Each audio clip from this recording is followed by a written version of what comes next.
Guilty Gear Exar, Rev 2.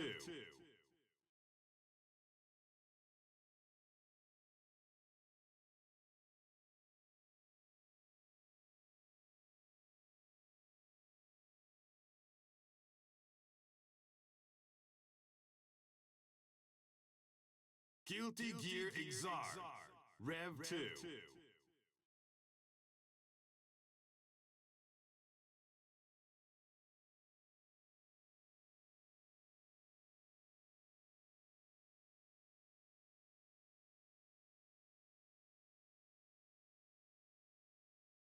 Guilty Gear Exar, Rev 2.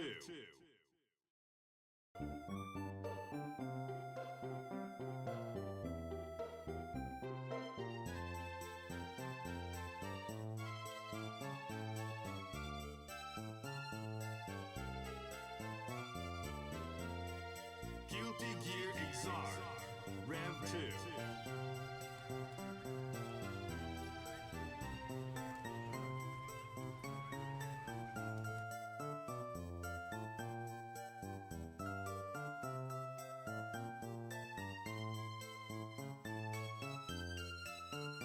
Guilty Gear Exar, Rev 2.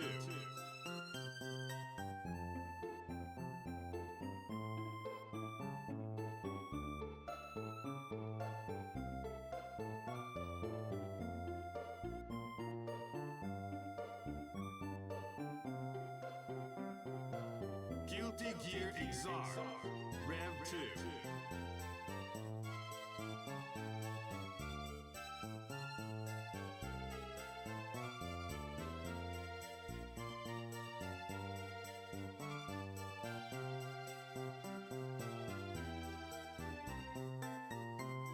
Guilty Gear Exar, Rev 2.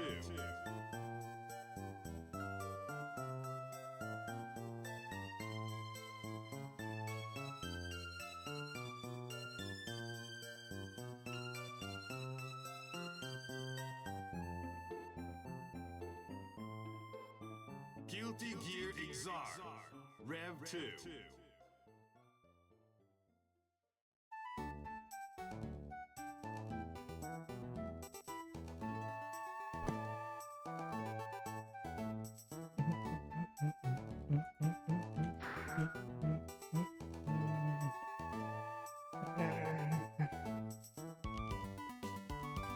Alright, let me put a timer.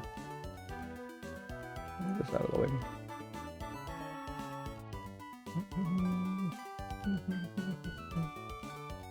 Uh, 35 minutes is what we're doing. Alright, cool. Let me see what was written, because I don't remember. Pressure. Neutral is mostly just how I go about dealing with people clearly ready for some non-head-off options. Whose pressure are you talking about when you say pressure?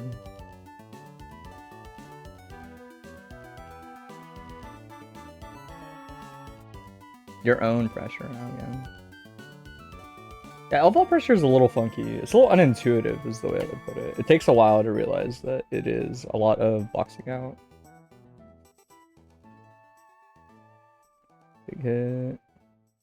Elphelt gets hit weird. Okay. That's spooky. Awesome.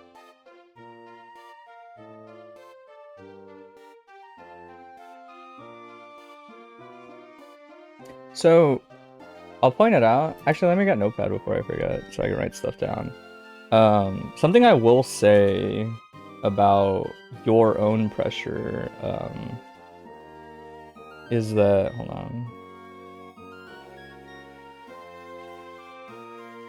on. It's really easy to get tagged out of your pressure. It's actually quite easy to get tagged out of your pressure as Elphelt in a matchup like this, potentially. But I was gonna say that usually the thing that is tagging you is like full far slash. It doesn't lead to anything. And so it's oftentimes kind of like realizing that in that moment you kind of like back off and then stick out something bigger a lot of the time. Like backdash is a very strong tool, specifically in that situation.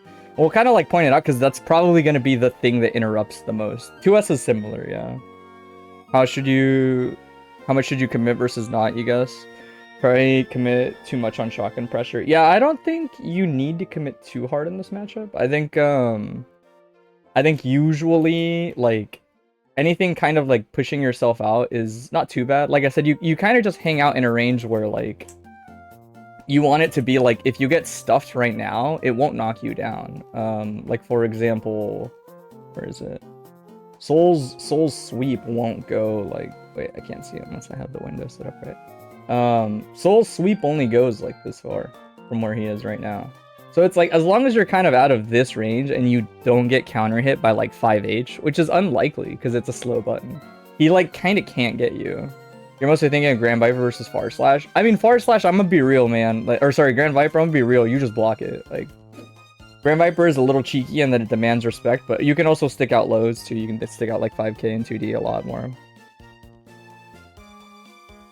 But I do think I want to point out like learning these interactions is really important because most people take a while to get to it, but like when you get clipped here, it's actually way more important that you put space between you and Soul than like anything else. It's actually way less important that you stuff this. It's like significantly more important that you learn to like run away there, because Soul is built for those situations. Like that's like kind of what he wants most of the time. He wants you to stick something out in place, right? He can do 2D, he can do 6P, he can do whatever, right? He can preemptively gunflame and you'll smack yourself into it. So as far as your pressure goes, like just focus more on having some space between you and him. Like something like backdash 6H in certain spots is also very good versus Soul. When you like box him in, it outspaces like most of his options.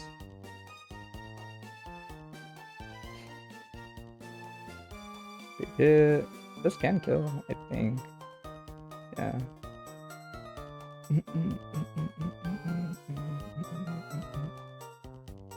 So like, I'll just kind of pay attention to it as we go through for pressure specifically. And then as far as like Soul running up goes, there's two different things you can do. 5H is really good at stopping Soul running at you. It's a little scary because you kind of don't want to press it necessarily like this close. But things like backdash 5k are good. Things like backdash far slash are good, but play into his low profile, obviously. You have to be careful. But yeah, situations like this are fine, right? Things like if you were to say like be in this situation where you kind of have this mid-range, this is good. You like kind of box him out. If you backdash and you spit out like 6H here, it's really hard actually for this Grand Viper to hit it. It's actually very hard for Soul to interact with that normal at this distance, period. But this sort of like boxing out type of spacing is fine. I think you don't need to like focus on this. A lot of the times you should probably get like a Pineberry off of one of these every now and then. Because converting the poke directly like all the time is a little tricky, especially more towards the max range.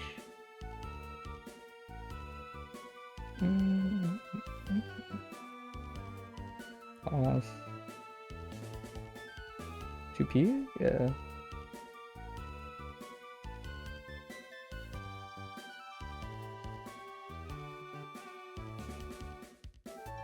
That's a good blitz. Kind of scary. Funny enough, I think mashing super there is very good with what Soul is usually looking for. Yeah. Like even here, like I said, it sounds kind of silly, but like you almost don't even, in my opinion, I don't really think you need the big charge here very frequently. Like it's nice to have it for when you do shotgun S, obviously, but it's also pretty okay to just do like shotgun shot, shotgun shot, shotgun shot. Like if you put enough distance between you and Soul, he only kind of has far slash, or he has to jump at you. And it's worth noting, like making it so that far slash is kind of his only button is valuable. Like he won't knock you down off of that unless he has 50 bar, and like he has to spend the 50 bar. We'll talk about, let me write it down. We'll talk about like the range you should hang at too, because I think Elphelt prefers to hang a little further back. You actually kind of like, you play too much footsies with him. Like you shouldn't play that many direct like footsies with him. It gives him a chance to set up his approach a little bit better.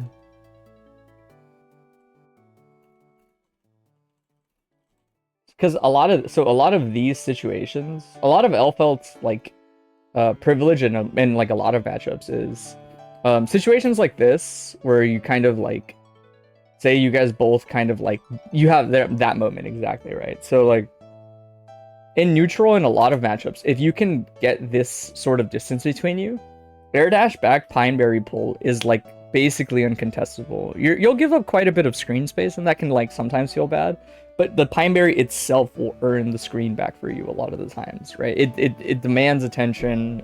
They either have to commit into normals versus it, or they have to just block it, and you sort of get your turn for free, right? But the reason I mention it is because, like, while these tools are great and, like, footseeing isn't necessarily a bad thing, like, you definitely want to do it versus people that start to become wary of what you're looking for.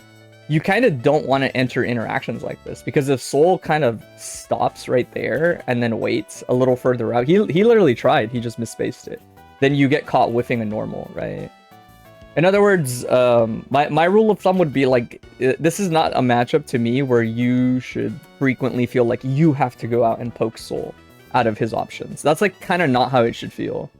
A lot of the times you have bigger buttons, and it should feel more like this, where like from a neutral state, you want to get situations like this, where you get a pineberry toss and like Soul kind of needs to pay attention to it.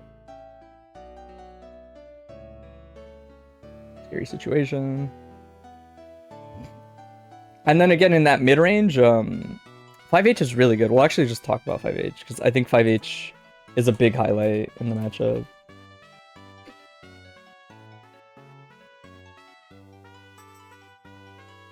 I miss backdash. I will also say, there are a lot of small instances I've noticed where, like, you don't really push Soul out as much. And Soul has a tricky time with faultless defense, especially in matchups like this, where if you hang out in this range, then he gets a lot of opportunities to sort of like press a button and then stagger, because he has really big delayed gatlings that you don't want to mash on. So pushing him out of the range of those options more is like very important. Same with this. This seems like maybe counterintuitive, but like when you get this sort of situation, it's actually better for you to kind of like back off than it is to directly challenge. This is a matchup to me that I think favors her, because she gets to play really lame. She gets to play really lame and defensive if she learns how to like back off and stick things out in front of her. And the idea to me is that usually whenever you're like, well, how do I get in? It's like Pineberry kind of solves that, right? You take your time and you use Pineberry to get in. But when you engage a little too directly with Soul, he's really strong at RPSing out of block potentially.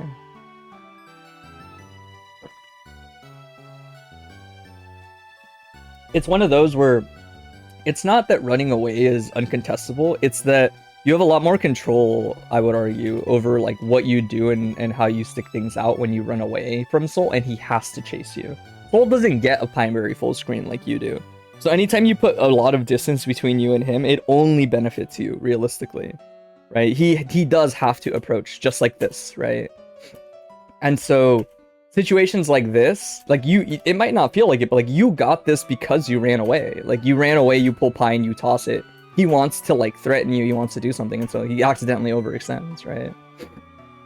Keep in mind too, you can also just toss Pineberry in front of you here, right? You can hold it so that you land with it and then toss it out right here, and it probably would like trade with Far Slash, but the trade would benefit you, right? It would end up where Pineberry is still out.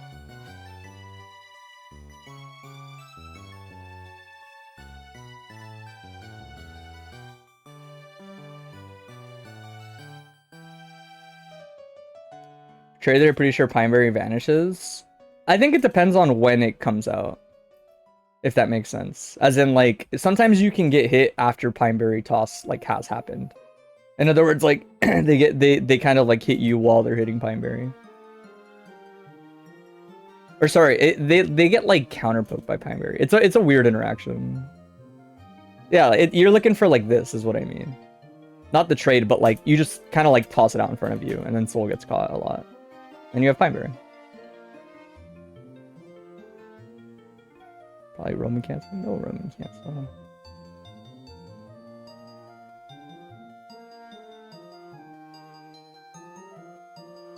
That's a good sweep.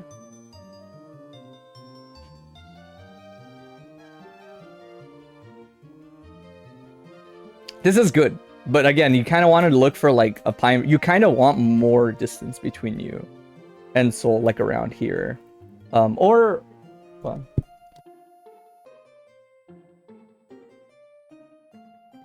you kind of want like more distance, or if you're gonna hang out here, then you want to represent 5H a little bit more. But you do have to be careful because like this option specifically is like scary with 5H. It's kind of just Gunflame though. Gunflame is probably like the only thing that beats 5H, and it has to come out very early.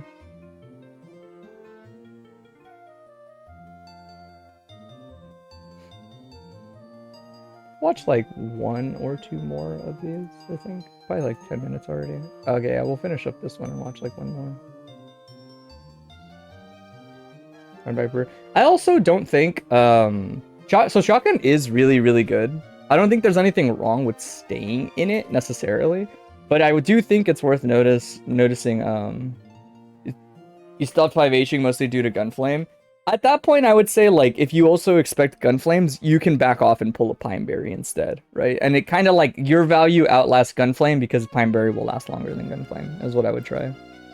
But what I was going to say is, like, I'm not too big a fan of Shotgun all the time in this matchup. It is really good still, but it's almost, like, too direct. Soul is usually worried about a lot of different options that Elphelt could do.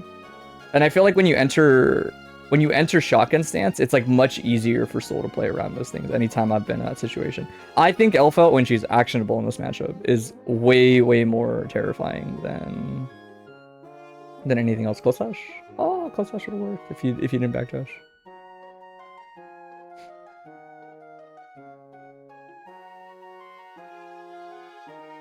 Also, 6H is really good in that Gunflame range too sometimes. Mostly because, again, certain things are good because, like, they can net you a ton of reward. But they don't really carry much risk. Like, they just kind of make you pick your next decision right away. And you still have a lot of pretty good decisions there. Super jumping is pretty good in any spot like this versus Soul. When you're kind of, like, in this ambiguous mid-range, you don't want to, like, at the end of the day, you kind of don't want to press too many buttons in place versus Soul. Mostly 5H. 5H is, like, the only button I would press here defensively as Elphelt. It's very good into Soul doing anything that isn't crouching. It's actually insanely good. If he ever pushes himself out, say, to, like, here, but he doesn't commit right away, 5H will beat, like, everything here. But also, when you're getting caught in this, like, in-between scramble, defaulting to super jump is a good way to die slower, is like what is usually the takeaway, I think, in spots like this. Watch like 1 more. We'll do 1 more, but we won't really pause.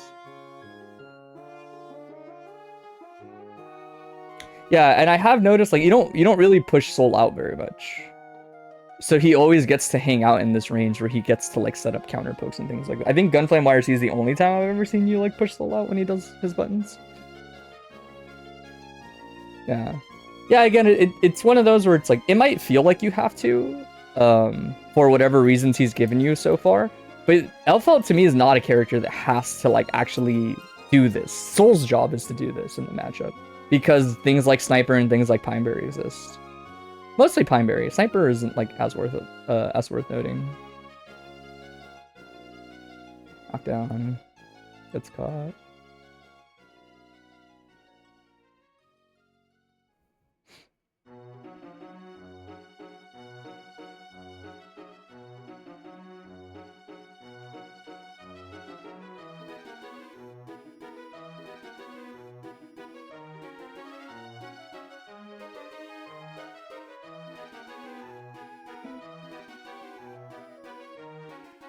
Yeah, and then, like, the last couple, like, defensive sequences have mostly just been, like, just be careful about, like, pressing something.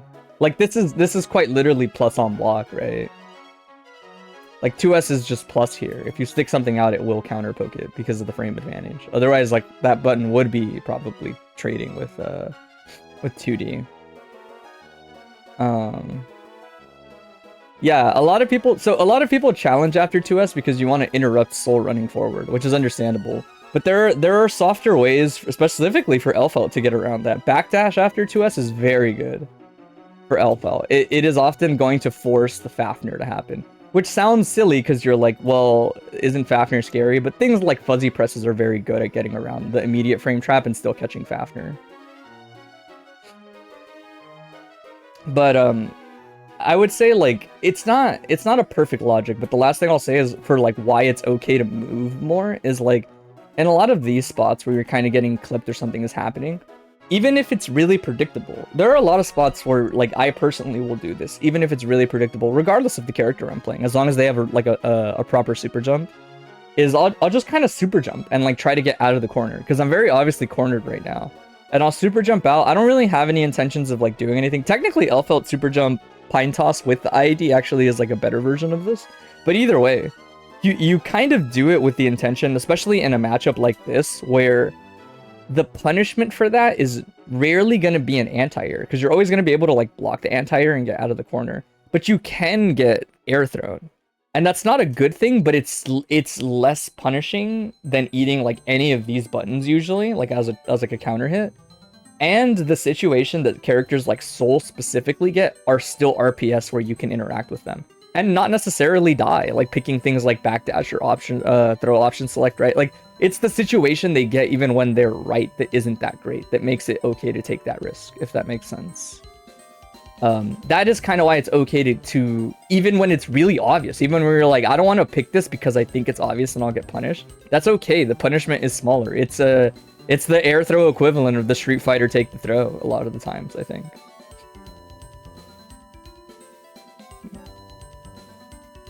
Yeah, like 5H is very strong. 5H is very, very strong. But we'll talk about it as much. I guess I think there's like a couple of things. You have to be a little bit more willing to... That one interaction with you specifically trying to IADJS, but you get the point. Yeah, I mean, either way, like, IADJS is still different in that if you do instant air dash to get out of the corner and he crouches and he waits, he will 5k you, right? That, like, you will eat an actual combo and still eat the knockdown.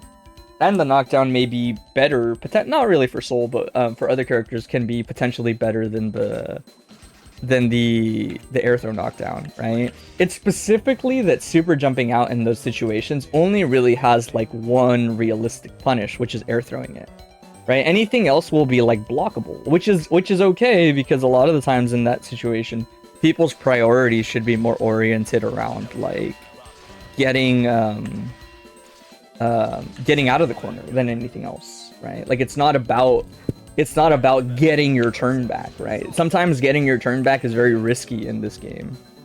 But I do want to talk about like some situations that are pretty difficult for Soul to navigate around. And even when he does, the reward isn't necessarily there, right? So like block strings like this, for example, a lot of the mid-screen block strings, I think Elphelt can even get away with it in the corner, but a button like 2S, when you see it, is actually very easy to represent backdash on a lot of the times. Pretty much like if he was to do, say, this, you know, or we'll do it closer so that it would have frame trapped if you like press the button or something, right? You see 2S and you're like, okay, I will backdash, right? Oh my god, a little late on it. Like that, right?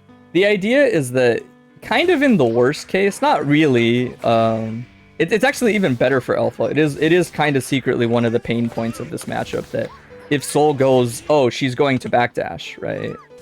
Like I'd like to move out of the way. Then you can have situations like this where it's like, that's pretty bad. But if he's ever like slightly off, which isn't like too uncommon, let's say he's like a little slow like this, you should be able to block it. Which, again, is not great. Blocking Fafnir is not exactly like a walk in the park, potentially. But the point is, like, you were wrong. you were quite literally wrong. And the punishment is still kind of like, oh, well, you get to kind of scramble a little bit more. You get to decide how you want to get hit, if you're going to get hit now.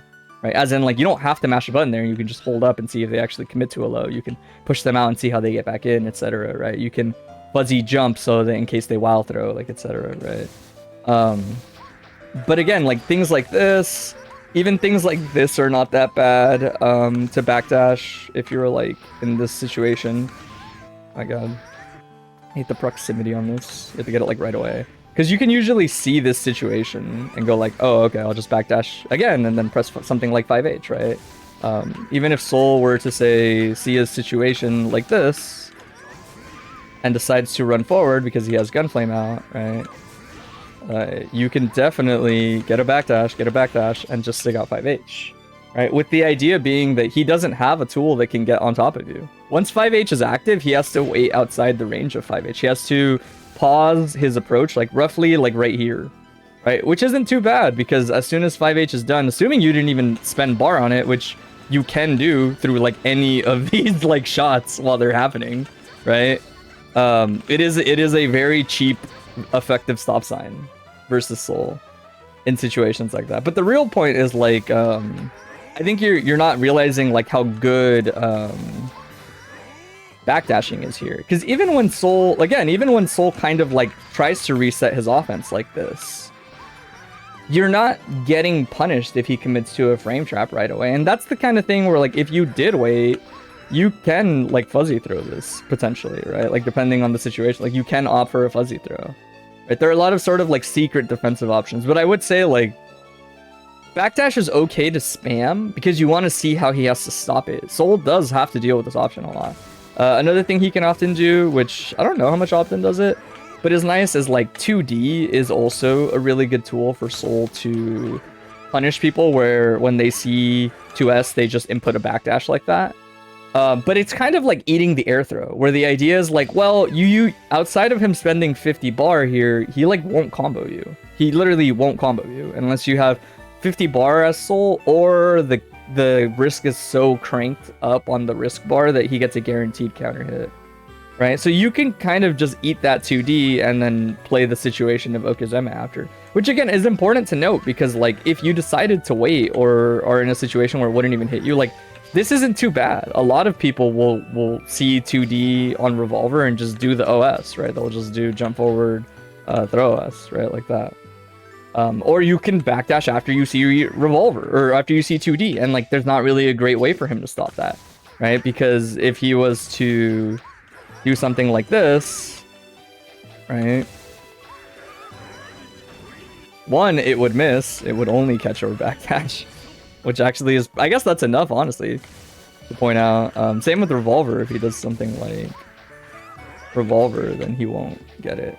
But again, I don't want to focus too much on Soul's like whole pressure in the game. I just think it's more about like Soul's punishable on IB for that one. But yeah, starting off with backdash, especially as a response to 2S, is very good. It will make him want to Fafnir more, which again can be pretty useful, because I guess the last thing I'll actually say about this is like you want him to bite more on like a frame trap like this every now and then.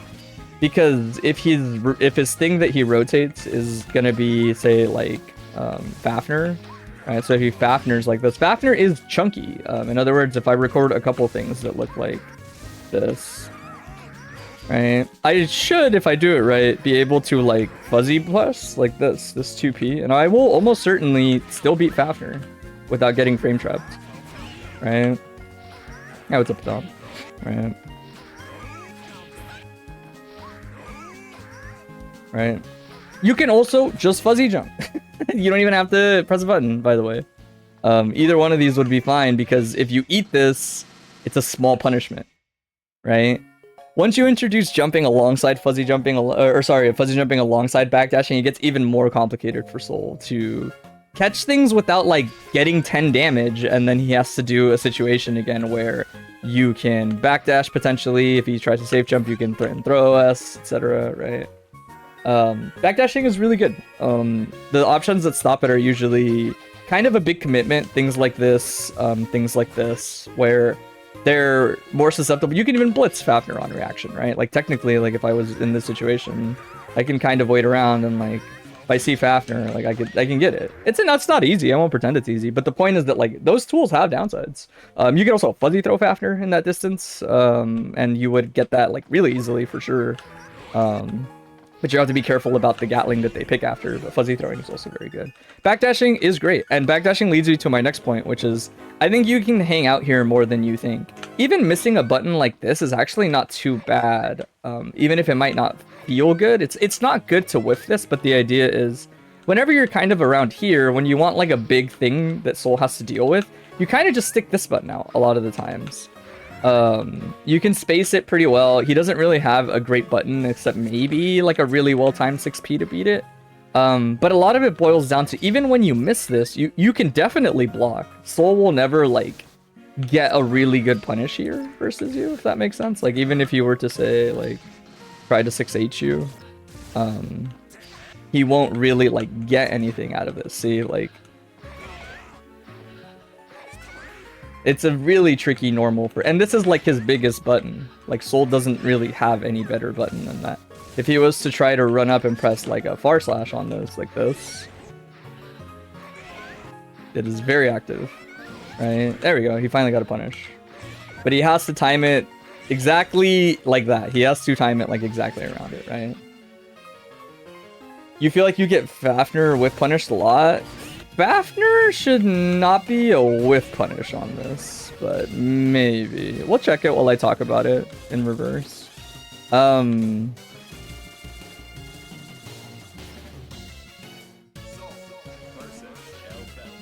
He says he's specifically reacting to it. That doesn't seem like the worst thing ever, though. That means that he's paying attention to that, and he's not going to be as ready if you just air dash back and pull a Pineberry because of how fast it is. I guess you could, yeah. Yeah, you can get that, I guess. I just think it's one of those where it's like, I never think it's a bad thing if somebody reacts to something in this game. Because it's pretty rare that someone dedicates all their mental energy to doing that. You got me there. That does seem like a pretty consistent punish. But at that point, I'm not gonna lie. If it seems like he's waiting, I'm not gonna lie. I would just pull out Pineberry. I would do air dash back Pineberry because he's very clearly respecting this range, and so I will just do this. And by the time he reacts to that, that's gonna be too late. I'm positive I can toss Pineberry out before he can get there. Right. But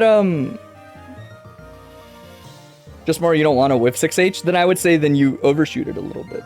Okay. 6H is a very strong tool in this matchup, alongside other things, because it demands so much attention, is the way I would put it. Otherwise, it tends to get past a lot of things. Not to mention, like I said, you don't have to. It's easy when someone is reacting to deal with you approaching, if that makes sense. It's harder if he has to be this far for this to happen. I have played the game enough that I'm like fairly certain if this happens and he sees you jump, you could probably toss this out before anything else could happen, is the way I put it, because of the space needed. But the reason I mentioned it is, like, if I'm telling you to spam backdash, you kind of want like an option to combine with backdash to help punish approaches, and it's usually 6H. Sometimes it's 5H too. 5H is obviously also really good. Like, let's say she's like here, right? Because this is the range where... Is it going to hit up backdash? Okay, so let's say he spaces this perfectly. And he's like right here. And he does this and you do this. And I'm waiting. By the time I react to this, I'm going to pause when I would react to Elphelt. I would react right now. Human beings would react right around here. Right? And so because he decided to wait, he basically cannot easily punish this anymore. Right? This is the kind of option where, like, I need to be like moving when it happens, right? If I'm not already moving, then I'm like definitely not going to get this anymore. None of my buttons will fuck with that. A lot of Elphelt accidentally tossed that up, and that's not good to do there. You want to toss it down. But my point really is just like there is value in him baiting it. I would argue it's probably IAD Pine, but there might be other things. I don't think you should dash at him. Just because it feels like you got him to stop, I would not approach Soul. Soul is a grappler, and you must treat him that way. That's why I hate matchups like this, because she gets to run away a lot. Right? And her tools that stop me make me wait. Her things that make me wait punish me because I might wait too long. Right? And then she gets opportunities like this going. But learning to put space between you guys is good. I mentioned it earlier, but like I don't really think you want to play footsies much with Soul in this range. Right? Specifically because all his buttons can interact with your buttons defensively and like aggressively. Right? In other words, like you kind of, even though you have the opposite problem. A lot of Elphelts don't play footsies. A lot of Elphelts do not try to like pause, break, and then find a moment where somebody sticks something out and counterfocus it, etc. A lot of Elphelts cannot stop doing this. You like playing footsies? You might need to readjust that a tiny bit for this matchup. Only in the sense that like you're playing a little too honestly versus Soul, right? Soul also wants to play footsies, but his reward can match yours, is the way I would put it. Yeah, I also wish Elphelt would play footsies, But my point is, when you find yourself in this range too frequently, or it feels like Oddman is putting you in this range, mostly you want to move back out of the range. See if you can get a Pineberry pull. Pineberry is kind of like what you were always fishing for, I think, in this matchup, if they'll give it to you. Everything else is like directed around stopping them, right? In other words, like, if you feel that you have been too predictable, then like you stick out a 5H in place a little bit every now and then. Again, it's really awkward to punish. These are the types of things where like, the things that like this and the things like this often involve Soul waiting. He has to wait for them to happen, right? The wait itself becomes problematic because then this is such a quick option. It's pretty much allowed to come out, right?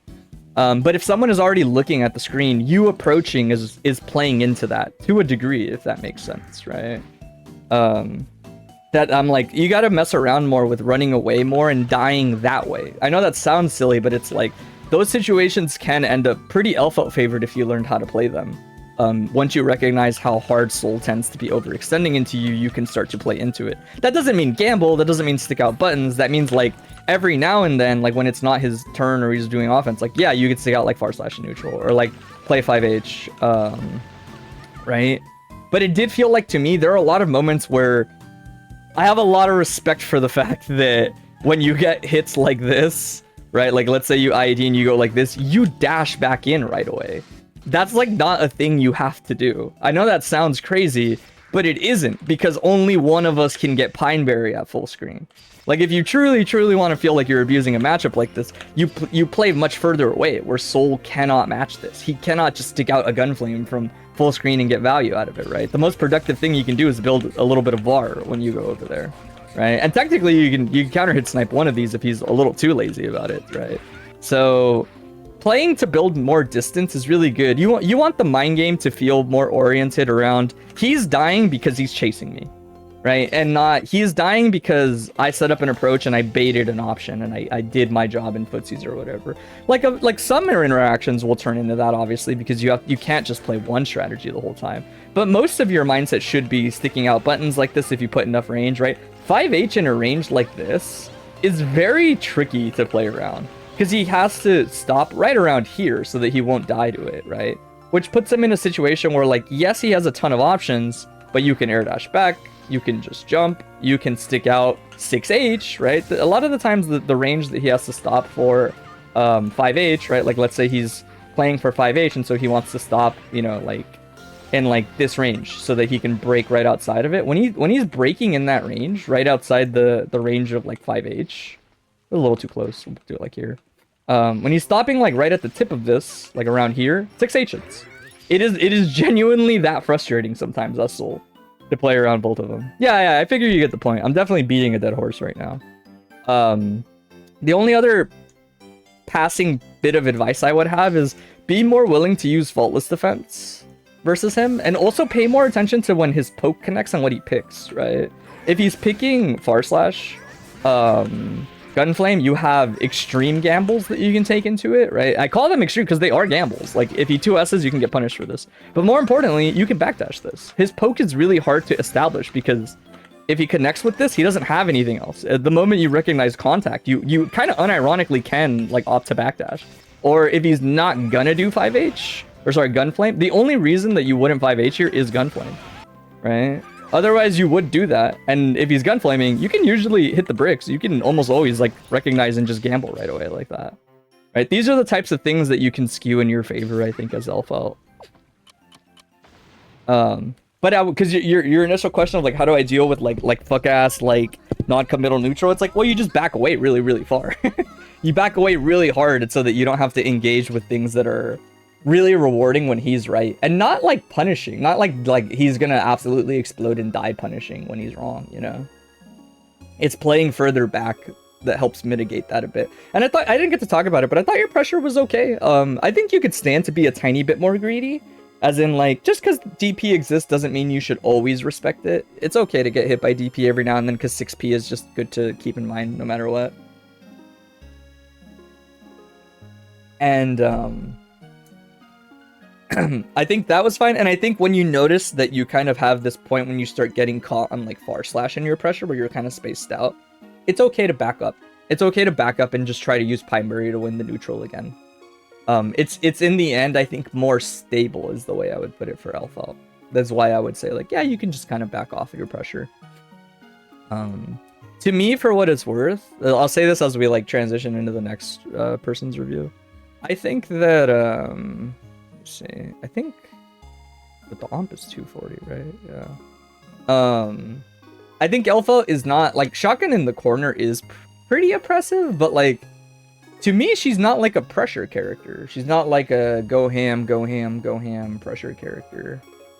I think it's a little bit like more nuanced than that for her. It's a lot about like boxing people in and understanding that like when you kind of backdash, tools like 6H and tools like 5H, and depending on the matchup, / again, are really good at like boxing people in, making it so that like you have to go above and around Elphelt, which is really hard because she has close slash, or you have to challenge her, which is going to be really difficult in the face of things like 6H and 5H potentially, right?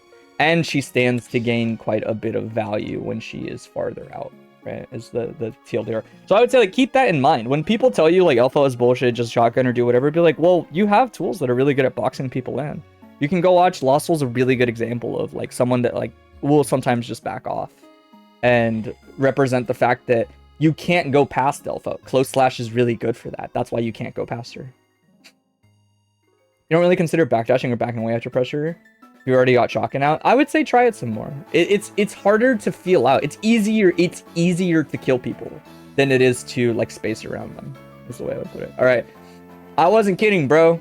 I'm gonna do my best, but unironically, get ready to learn blocking, buddy, because you kind of have to, man. I saw this set already, so I kind of already had like a couple of things in mind where it's like, for what it's worth, the way I would put it is my thoughts like before we kind of like go into this and watch it is, this is a bad matchup to play up front because the things that you want to do are not going to work the way they always do. However, I do think it is really worth acknowledging that Leo is a mid-tier character. Whatever you might think, Leo is kind of mid-tier-esque. Obviously, that matters. The way I would put it is that matters less because his matchup is good into you, right? So his like overall, you know, like power level is less relevant. But the reason I mention it is that Leo has counterplay, like that exists just for him that anybody can use. And I didn't really see any of it, is the way I would put it. Even Slayer can introduce that counterplay. The reason it's tricky is that it only slows Leo down, potentially. It doesn't solve all your problems, but it slows Leo down, and it makes him have to play around his issues a little bit more, right? One of the things I want to talk about is this is like not that good. Dandy is not that good versus Leo because he has active frames and he has huge with cancelable normals. So Dandy is like not gonna solve neutral for you in a matchup like this. This button is actually very good depending on how they play. Mostly from like a risk reward standpoint, I would say. Like here, backing up is fine. But again, Dandy is so iffy. Like any other button besides 2D, you probably won there, right? There are a lot of ranges like this where it's like, if you don't know what to do, like stick out a button or reposition would be my advice, right? Something key to recognize is like, if the range isn't good for you, then it's better that you get out of a range. Like I actually think this range isn't too bad where you're like farther out, because at the very least on paper, you can try to forward dash and then do something, or dash jump and then do something, right? Like you're in a range where Leo cannot just harass you for free. Right? It's sometimes more important to avoid a shitty range than it is to be like, this is supposed to be a good range for me, right? That is like a really important thing to understand. I also want to say that I think in the entirety of the set, with one exception, and to be fair, it's an exception because it's the only Oki you would get.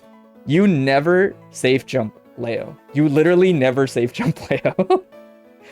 Which I think, I'm going to talk about it. I'll actually write it because you need to consider that option, right?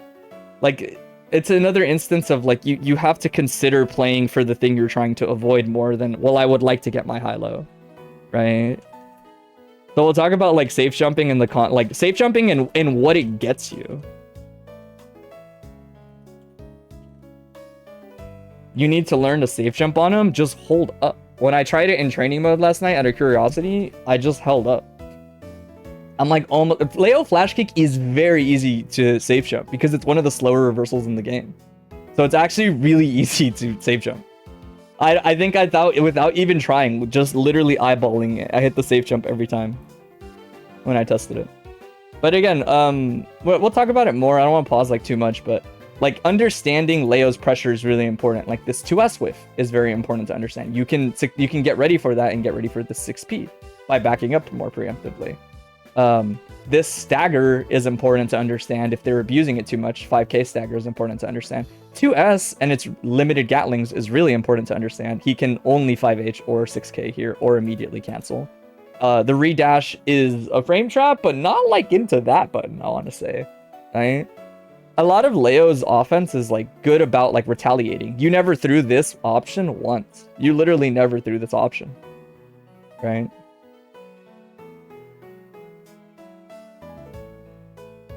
But we'll mostly talk about Leo pressure too. I'll make a note of it.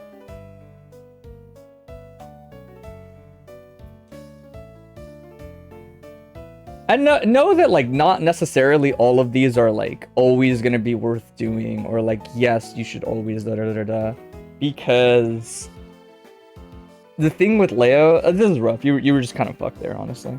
The thing with Leo is like more other characters get more value out of understanding these things than Slayer, mostly because your Okazeme and your like general neutral isn't as strong. Again, it's little things like this, right? It's like your brain has to rewire the concept of like you're so used to other characters when they create this situation, they get a whiff button like that and you get to start something. You don't get to do that versus Leo, right? This is part of why like you need to readjust in this matchup, right? But it is like we're gonna talk about 6P, because 6P is very good for punishing this type of thing. It forces them, they have answers to 6P. I'm not gonna make it sound like 6P is the holy fucking grail, because they can literally press 2P or 2S and you're cooked. But like situations like this, if you literally just like backdash and then like stick out 6P, you would probably like fuck that up, if I had to bet. Block. But yeah, same thing, like you don't really have like any instant blocks prepared at all for Leo, and Leo is on paper a character that is like a lot weaker to the concept of like instant blocking, right? BDC is actually probably on paper like pretty solid into it too, not at getting your turn back, but at escaping. This is fine. Dandy's in pressure. I think that this is one of those where it's like, I don't hate this because it's just, you got to do dandies eventually. I think dandies and neutral are kind of shitty on average, but I think that like doing them in your pressure is not problem. Like it's not the end of the world. Like Leo is gonna S-boom YRC and like that's just gonna happen. That is part of what makes the matchup bad.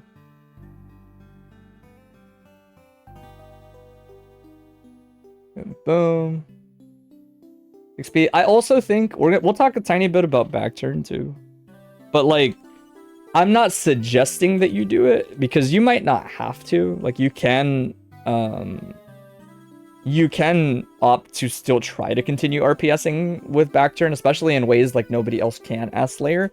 But you can also just block back turn, bro. Like back turn is one of those things where it's like depending on what she is picking or how she's dealing with it, like you can just stop it using things like instant blocking into a button or faultless defensing to get at to push her out farther away right away, right? Or throwing if you like Z the over it. Like there's so many like specific things you can do. Really, like when I watch the sets, your biggest issue is that you just want to play Slayer, right? Which is fine normally. Most of the time, Guilty Gear is a game where you get to play insert character. But when you run into tricky matchups like this, you can't just play Slayer, right? Because Leo playing Leo beats Slayer playing Slayer. Right? That doesn't mean Leo always wins. That just means if you guys both decide to play your characters, Leo's probably gonna win. Hey, what's up, Graffiti? Ooh, that's tough. This is good. I actually thought there were like a handful of moments where you don't recognize that like you already kind of got what you wanted, but you're not ready for like what to do next. Like this is the pretty good escape, honestly. But you can just stick out 6P like right after you land. Like legitimately right after. You would have counter hit that. You would have counter hit that button. Right? Like I'll say this kind of like sincerely. I don't mean this as like a jab, but it's like you have to realize other people fight Leo without BDC. Like other people stop Leo's pressure. Part of the reason I think this shit is doomed is because your offense and your neutral is like pretty rough into Leo if he plays it right. But I actually don't think like defensively you're struggling any more than like anybody else is in a matchup like this. Literally other characters like don't have shit like this. So it's like when I have that mentality, it's like, well, clearly other characters are dealing with Slayer. Like, how are they dealing with Slayer? You don't even mind the defense in this matchup? I would argue that you don't really do anything specific in the defense in this matchup. Based on the 2 sets I watched. You kind of just spam a dandy or a backdash and see if it works. And like sometimes you die less for it. Oh, that's scary. Oh, that's tough. You didn't get the punish. If that makes sense. Like from what I saw, I was like, I saw an individual that did not know how to block Slayer or how to block Leo. And I don't mean like blocking back turn H. I can't block back turn H. But I meant more so like I didn't see like basically any specific intent. It was just that. It was just like sometimes you die for dandy and sometimes you don't.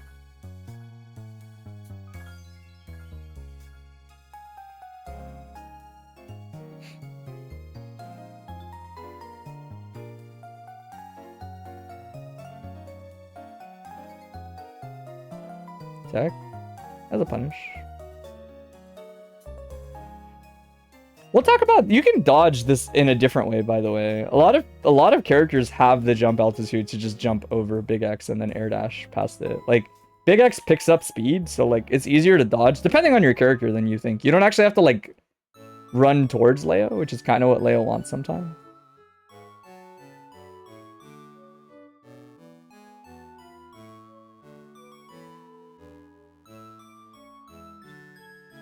Counter. Wow, 6H hit. I wonder if I would have crossed that. We'll watch the second one because I think we're only like 10 minutes in. Yeah, we probably have time to just watch the second one. But like I said, when I was watching, mostly, like I said, what stood out to me was like, you didn't really introduce any Leo-specific counterplay to what Leo was doing. It was a lot of just, it's a lot of just playing Slayer and hoping that it works out. And then occasionally, like, being far enough that it's hard for Leo to kill you. Like, this is throwable on reaction, man. Right? I will say, like, this is, like, the thing it boils down to is, like, the value changes per character. I think Slayer's reward on this throw is, like, a lot shittier than everybody else's. Because you're in this spot where, like, flash kick can hit you, and a button, like wake up button is, like, really hard to cover. So, like, the Oki doesn't feel great. I won't sugarcoat it. But to me, that's not really like an excuse to not throw it. Or at least instant block it. If you instant block it, it becomes, well, actually, if it crosses you up, you kind of have to throw it. Because I think he's always plus. He's either like +3 or +1, I believe. And then on the same side, you can actually make it minus, which is like more doable. 2H here is not necessarily bad.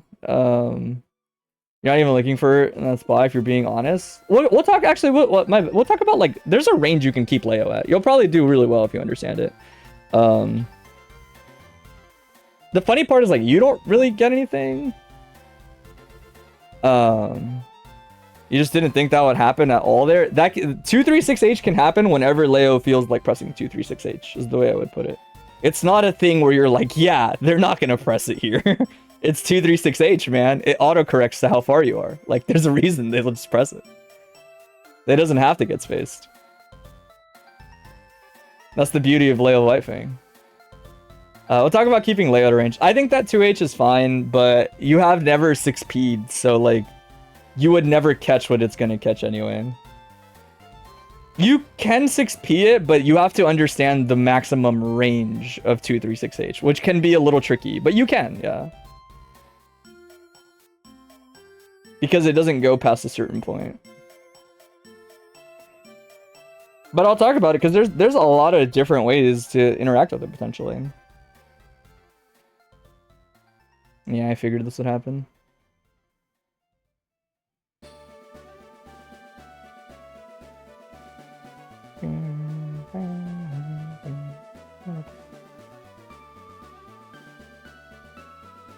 But, little things like that. Like I said, actually, I guess I'll just write them so I don't forget while we're stuck watching this anyway. Like, about Leo pressure.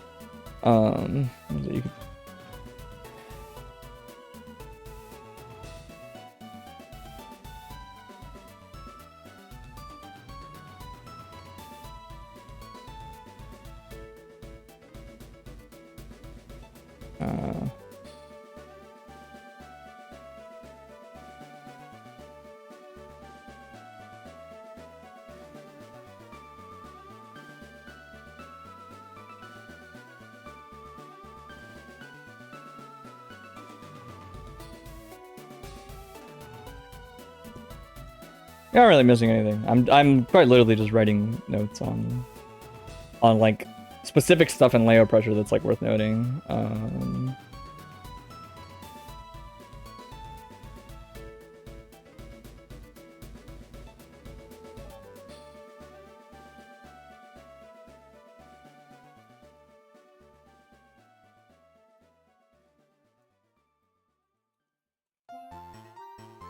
But yeah, oh, that was faster than I thought. Cool.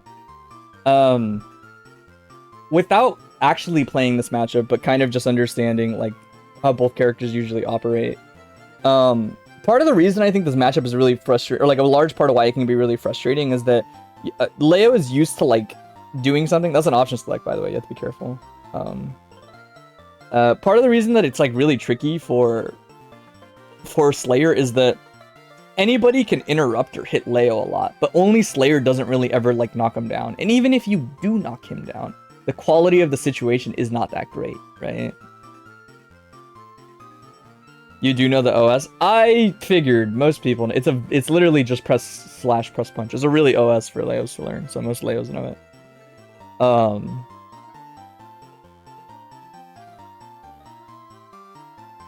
This is the ultimate execution test, but it is an execution test. I wouldn't like bite. I'm like risk averse on shit like this when it's like unnecessary, but dash up big X like this is BDC biteable, but you gotta hit an actual BDC bite. You have to hit the perfect one.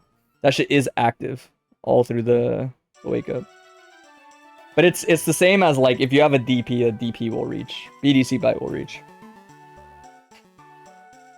It's hard to hit that. Well, yeah, that's the actual BDC bite input. Like that's the one where you have all 9 frames that you need to get. Like, all the other BDC bites people hit are usually only fucking dodging like 2 or 3 active frames, you know?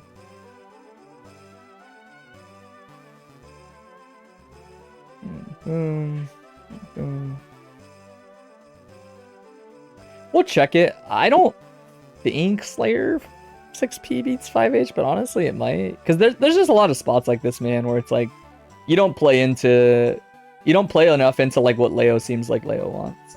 And I think it's like just too important to that. Again, like it's easy to nitpick, but it's like it should be 5H. I would be very surprised if it didn't. But I was gonna say like there's just a lot of spots where you're just like blocking. You just regular block Leo.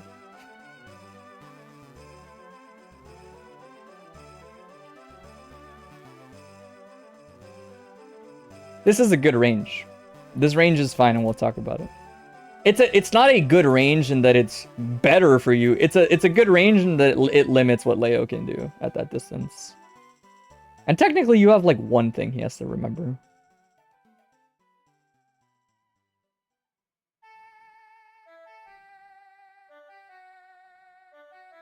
Oh, that was too far. But she could have done another route, to be fair. I think she could have 2H'd off the 5K.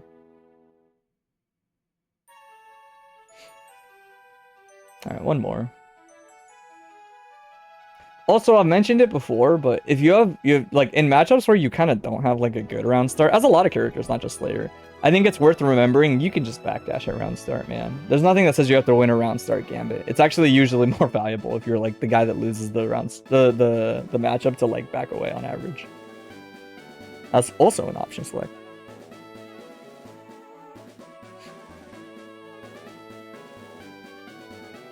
Easy bite, scary mappa. Dead angle's kind of a waste. I'm not gonna lie, Leo's not a character you need dead angle, I think.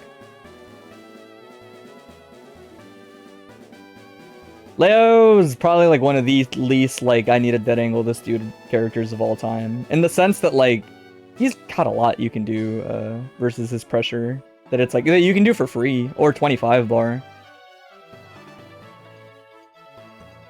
Yeah. I was gonna mention too, like stuff like this is cool, man, but it's like it's really fucking inconsistent. Like timing something like this so that it actually like Well, that's not even a punish. Like, that was literally not even a punish. It just was fast enough to catch 5p, right?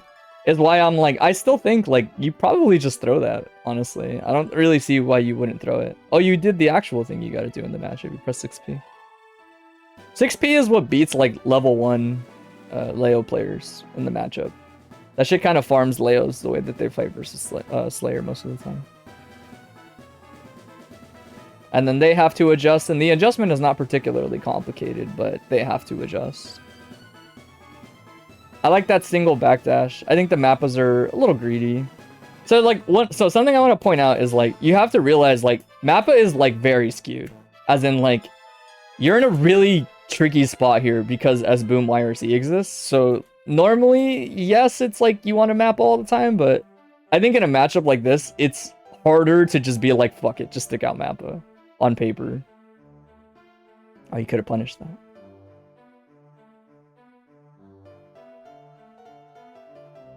Yeah, 6H is good at catching jump. I didn't know Leo could get 6H like that fast off 5H with. It is funny that she gave you a lot of credit. Yeah, this is this week's TXT. He's really down bad about an unfavored matchup, so he's pulling up to hear about how you got to instant block Slayer or instant block Leo, basically. Yeah, like I would say. That's pretty funny. To me, like, raise your hand in the classroom if you faultless defense Leo. Because, like, I don't. Faultless defense is not, like, a mechanic that I think I ever use against Leo. You do? You're not supposed to. Sometimes you do? Yeah, sometimes it's nice. But it's, like, 99% of the time, man. Like, I think part of the reason I have a hard time picking faultless defense is because I used to fight a Leo player mostly all the time. Make us 2S with? Dude, they do that shit for you. But yeah. Yeah, exactly. You only do it if he got something on top of you. But I mentioned it because, like, it is worth noting to me that, like, situations like this are, like, this does, like, nothing. Like, this, like, it kind of does, but, like, faultless doesn't, like, really do anything because Leo's buttons are whiff cancelable, right? That's, like, why faultless doesn't feel that good versus Leo, fundamentally, right? Normally, you do produce a whiff with faultless defense. You are producing whiffs with faultless defense, as most characters. But it's, like, nowhere near as useful as it is instant blocking versus Leo. Most of the time, faultless catches people because they push you out, and then Leo presses his next whiff cancel button, and it hits you. Also, I think when the pace of the match is this fast, I don't think it's actually that bad for Slayer.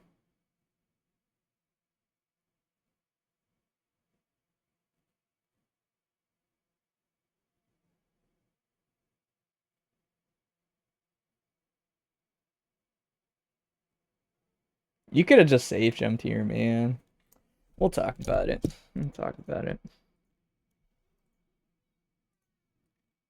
The children must learn of safe jumps, man. Okay. You don't... I'm not gonna... Obviously, I don't have to talk about it much because it's incredibly simple, but all I'll say is that...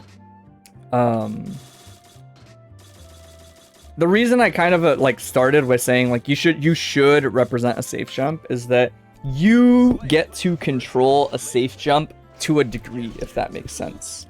When you're running under pressure Oki, he has an option. Do I want to water you versus Elvin this week? We don't know when. We got the VODs. Yeah, sure, if you want. Yeah, if you want, I don't mind. But all you gotta know, bdonp, is like, one, you should practice it, obviously, but a big thing about a safe jump that sounds silly is like you eliminate the flash kick on paper, right? Like it's a stability thing. It's like, yeah, you're not gonna get a mix-up, although we'll talk about this. It's a stability thing, right? Like any person with like some common sense or that doesn't want to gamble based on like if they think you're OSing or not is gonna see it and be like, I probably shouldn't flash kick. And even if they do, it costs them bar now, which is good. Right? Like, it's good to get that stuff out of the way. It might not feel like it, because you're like, well, I don't know what to do after. But the idea is, like, 50 bar is 50 bar, man. Even when you do this, it's a really fat punish. right? It's a super fat punish, and it's worth baiting it out, right? Like, obviously, there's value in doing this and then backing up and baiting flash kick. But the way I look at it is that when you get your punish, especially if it doesn't kill, he just has all the resources to do it all over again, potentially, right? In fact, he has more than when he initially got baited, because he just got beater when he got hit, right? That it's like, you should consider doing it more for the sake of stability and forcing other options. In other words, like, yeah, they're not going to flash kick, but they're going to start doing things like backdashing, and they're going to start doing things like blitzing. And you have a lot of other softer callouts for stuff like that. There's nothing that says, because, especially in the corner, you can't really do it mid-screen with Slayer from what I've seen. But in the corner, like, if you do a safe jump, you can also just air dash, like right before you touch the ground, like this, right? So you can lab a backdash punish, right? Like, you can lab a good backdash punish. It rewards you for, like, putting them in a spot where they're pressured to take other decisions. And the idea is like, well, they're less likely to flash kick here. There's nothing that says they can't. In fact, they most likely will still. But the point is, if you can fish it out, then it's like, you can kind of do this, right? A really jank mid-screen safe jump on Leo. No, I mean, well, mid-screen, you just press jump H. What do you mean? Mid-screen, you just press jump H. I meant that for the backdash call out. Like, you just press this. Like, you just do this. Like, yeah, no. I mean for when they backdash. No, man, I've seen it. I've seen Daemeno do it a bajillion times. You can just safe jump with jump H. It is there. Leo wakes up really slow and his slash kick is really slow. I would be insanely surprised if you couldn't do it. Probably off of like JD, it might be weird sometimes, but I don't know. The point is that if you have the ability to flash kick, especially in the corner, it's a lot of control for you. You can even still bait it, by the way, right? Like, that's really important to point out. Like, let's say you're going here and you're like, well, I think he's gonna flash kick. You can still air dash back, and if your air dash is good enough, it'll whiff anyway, right? Like, you still don't have to block it, right? Really, the biggest trade-off, more than anything else, when you're safe jumping is you might get blitzed, right? You're introducing a different RPS option, but blitz carries its own risks, right? And it's different than the flash kick, and it's something that you still control, right? You can even go low, right? Obviously, it's not really like a thing you'll do, but like, you could go low. The point is that, like, this option is very blatantly like, if you flash kick, I can stop it. I can make you spend bar, or I can still get my punish anyway, right? Their solutions become other shit, and then you can play off of that, is the way I would put it. You don't have to. But like, air dashing can become a mix-up still if they're really slow to react and get hit by JH. Right? Or you can, what's it called, beta tap blitz by delaying and then air dashing, because a lot of the times the parry frames don't carry over if it's a regular tap blitz. Sometimes they will, depending on the timing, but a lot of times they won't. The other thing I was going to mention that you don't do, and this one is expensive, is you have a way to check reversals on wake up. You just don't really do it much. But you can Helter YRC. Helter YRC is a like pseudo projectile Okazeme in the corner, right? Shit, depending on how they block, you can literally force a mix-up off of it on Helter, right? So it's like, you'll have options to eliminate the immediate threat if you're ever worried about it. You Helter YRC Leo a lot, especially mid-screen. For what it's worth, you didn't do it in 2 sets. High or early? Yeah, don't sweat it, you're good. So you can see why I pointed it out. It didn't come up in that set. Well, you didn't choose to do it in that set, is the way I would put it. I'm sure you had Oki. You just didn't end bar. But honestly, the safe jump to me is more important. Helter is good. Like, it metered option, safe option, etc., right? The only reason I think it's sketchy is that you can play your avatar at your local, sure. The only reason I think it's sketchy is that it costs bar and your offense isn't that great until AO, etc., etc. But yeah, safe jump him. It's very important. Like, you need to do it. The other thing I'm going to talk about is, like, instant blocking Leo is really important. Instant blocking Leo is, like, insanely important. Or actually, even before that, I want to talk about this, because this is probably the thing that'll actually help you the most. Don't stand, like, here versus Leo on average. It's not, like, that good. Like, yeah, it's easy for you to stick out a counter poke, but these counter pokes are mostly not that big a deal versus Slayer, or versus Leo. It's, like, 10 damage, and Leo is one of the few characters where, like, mapping him on hit is not going to feel, like, good. Like, a lot, you know? Other characters, you can RPS and gimmick your way out of it a lot, but the idea is, like, his toolkit is very good in that situation, way better than others. So, like, getting the counter poke into this is not that great, and getting 10 damage at a time is also not great, because in this distance, he can just dash jump at you over your poke, and now you're in a really bad spot, right? Or he can just time a 5H around your poke, and then probably hit you. or enter this mode and then just win anyway, right? I don't think this range is that good. It doesn't mean always avoid it like the plague, but it's like, I think you have to realize this range isn't that favored for you. So it's not really worth hanging out in that much. You'd be better off further out, say like here. There's two things that are really important at this range. Leo doesn't reach you with his normals when you're about this far from him. In other words, if you're panicking and you need stability, this range is really good at limiting Leo. Even if he does this, like, look at, even that misses. All his little micro dash options miss.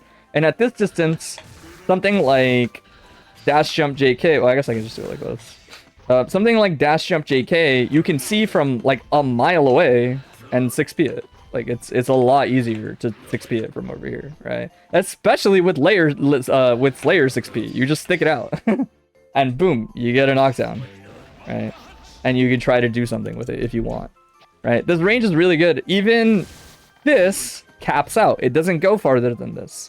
This is the range where if you were going to 6p, it would be now. The reason that 6p is dicey, I think, is that I can't imagine that you can easily do it on reaction. Yeah.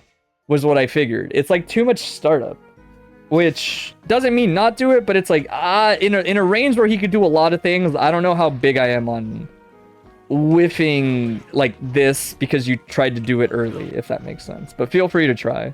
What I was gonna say is that you can blitz it on reaction for sure, right? So you can always kind of get that going if you want.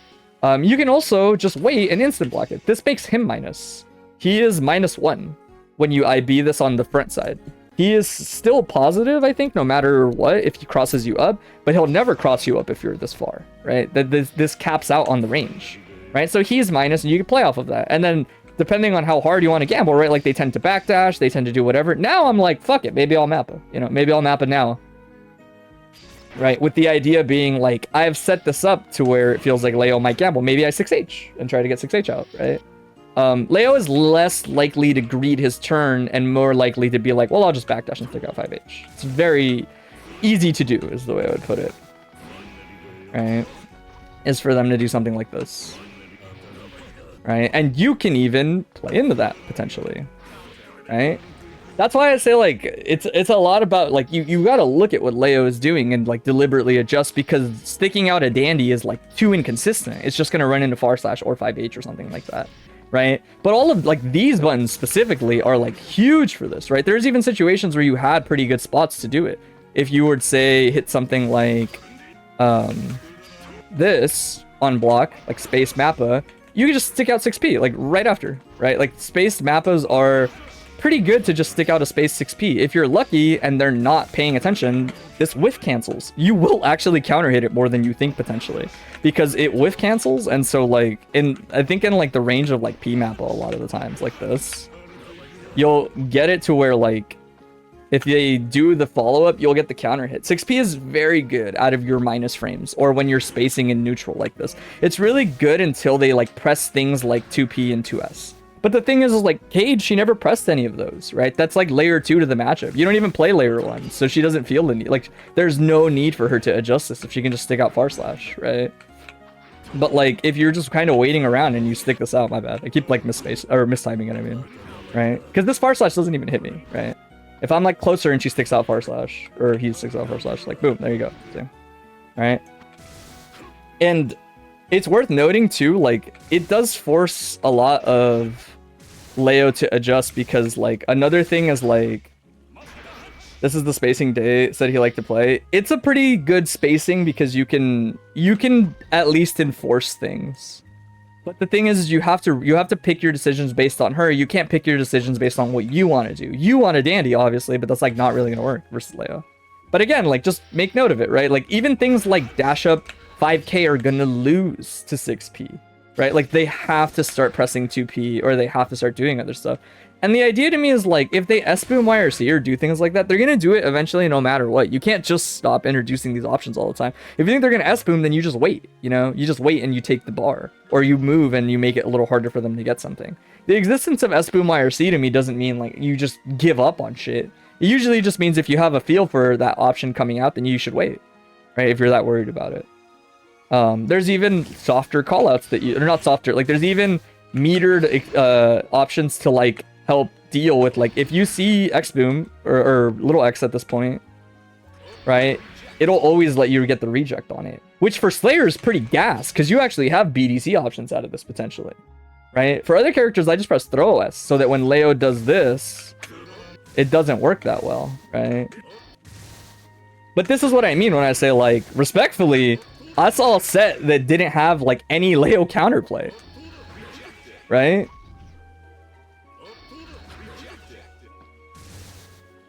I did a little too fast, right?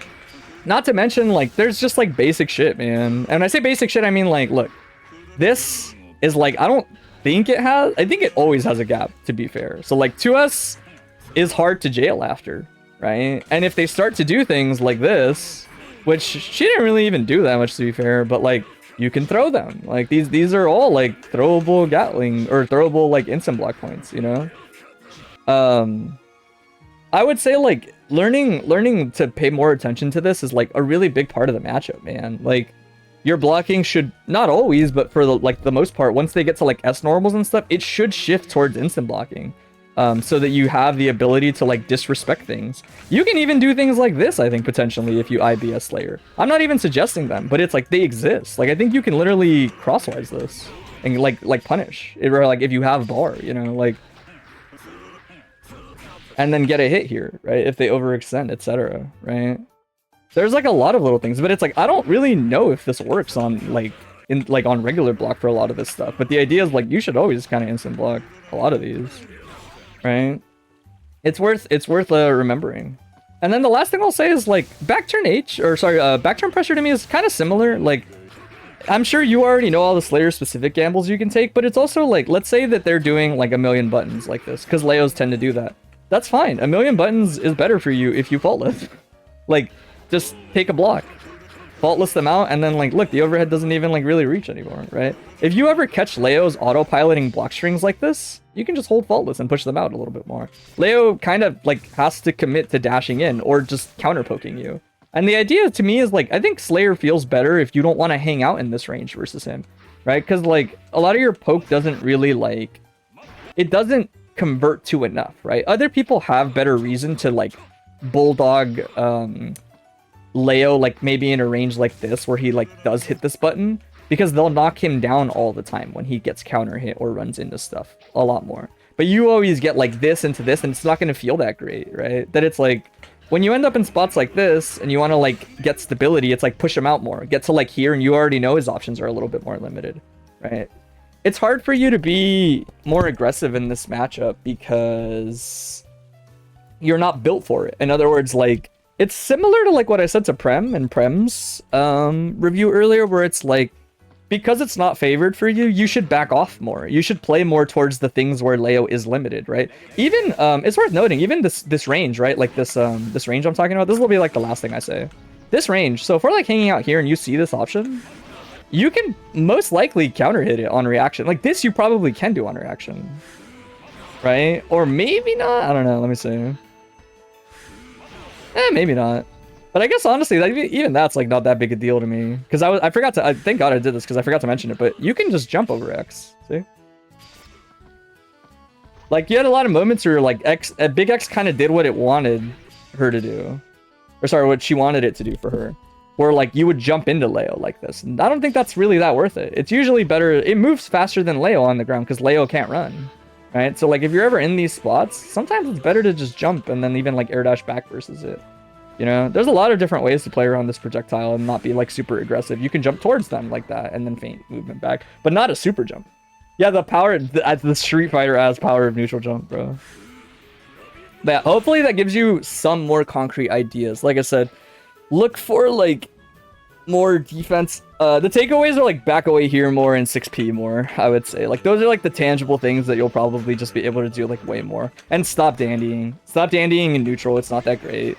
Maybe if you can get, like, a P-pile RC or something, then it's fine.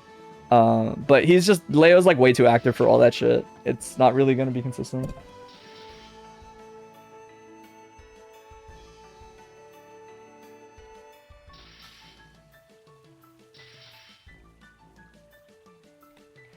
With this and what you asked Day, you have a good amount. Yeah, I mean, I'd imagine Day had a more Slayer-specific stuff. A lot of my thoughts are more, this is how you counter...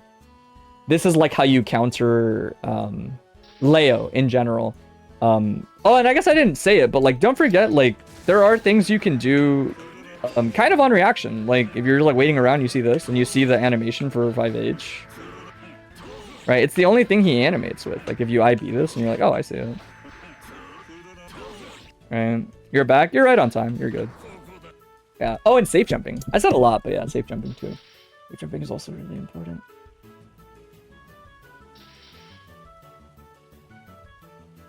Yeah, teaching people unfavored matchups is always kind of funny to me in that, like, it's a lot about learning the downsides of the opposing character rather than abusing the strengths of your own character. Like, sometimes it's going to be about abusing the strengths of your own character. But, like, on average, it's actually not. Because, obviously, the reason it's unfavored is because of stuff like that.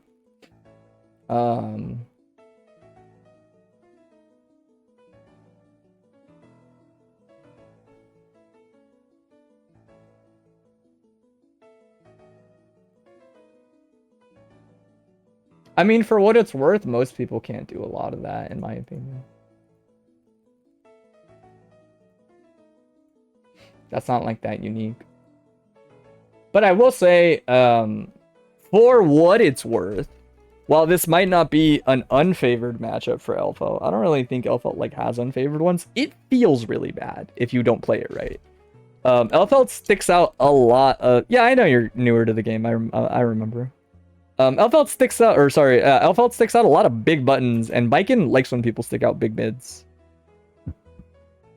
But we'll mostly focus on, like, a lot of the early Elphelt stuff is, I think, just understanding how to do your block strings a little bit better. Elphelt doesn't have, so, like, even though her pressure is good once you get more used to it and understand how it works, she is a lot less straightforward than other characters, right? She doesn't have like a gun flame cancel or like a stun edge cancel. You know, something simple, like a simple ender to her block strings. You can't just bridal express at the end of your block string, you'll die, right?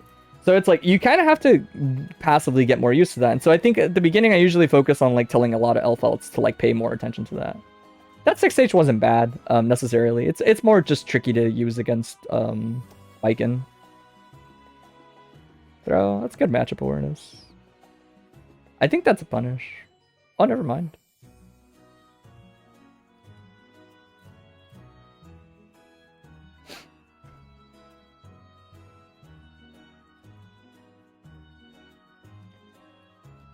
I will say to start off, if you want like a simple mindset to have, you can always default. It's like the thing I told Prem earlier when we were talking about a different Elphelt VOD review. Pineberry is really good at helping you establish yourself more in neutral. So like whenever people do kind of give you space like this, don't be afraid to just get it out. It's a really good tool. There aren't really too many consequences to it. Even if you don't feel like you use it correctly yet, that's okay. It's just about getting something at a full screen distance that doesn't really involve much risk unless they're overcommitting into you. Nice, that was a good jump in. Oh yeah, Tatami the goat. Throw. Oh, that won't knock down anymore. Yeah. The combo doesn't knock down if you ever want to take the tech. Oh, that's supposed to be Yozansen. If you ever want to punish the super, this isn't relevant to the VOD review, but it's nice to mention. If she's ever point blank like this, you can mash throw. There is a gap between those two last hits. There's always a gap between those last hits. But you're not always necessarily in range to throw. That is the easiest punish if she is point blank. Everything else is a little bit more involved. Nice. Oh wow, that's still picked up. This is a good route. A little bit greedy towards the end trying to get the whole route, but it was a good route. Elphelt is a hard character to balance. Don't be afraid to like cut off your combos a little bit shorter. It's like you want to finish all the food on your plate, but like it's okay. There's a lot of food on her plate. You don't have to eat it all the time.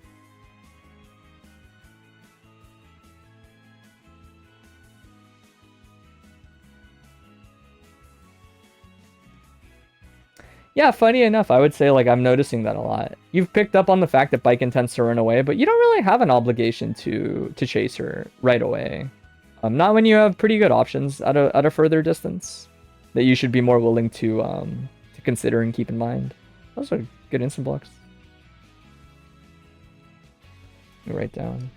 You feel like you don't know how to play against characters with passive neutral like Baiken, Dizzy, and Milia. Milia isn't necessarily passive, neither is Dizzy. They're actually a little bit more aggressive. But as far as Baiken goes with passive neutral, Pineberry is really good. Pineberry helps a lot. Pineberry, and we'll talk about like how to use it. There's like a couple of ways to abuse it in neutral. It complements a lot of Elphelt's like approach options pretty well, and it mostly just demands the opponent pays attention to it, which is really valuable. Like that carries a ton of value.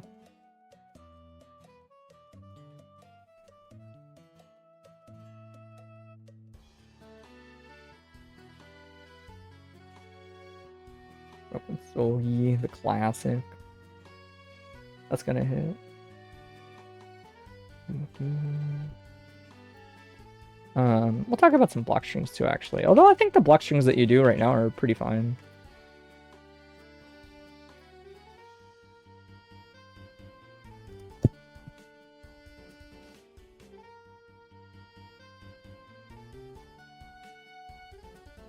It's only when you win, don't worry. A lot of people lose a lot at the beginning, but it's okay. You kind of, like, losing is kind of necessary to get better. Nobody just wins at the start. That's not real.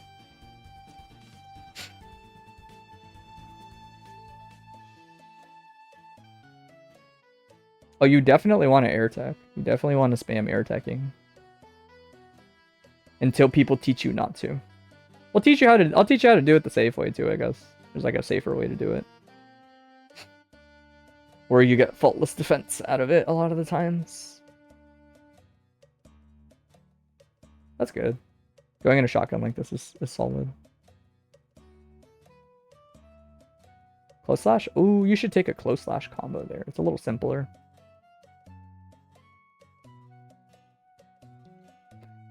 You're saying that because wins aren't as helpful to study? They're still helpful. But it's more if you are blatantly doing, like, if you are owning the other person throughout the whole video session, then it's probably not as helpful to study. Although it still is, honestly. In a game like this, there's enough depth to the game that it's still good to study. That was a good hit confirm.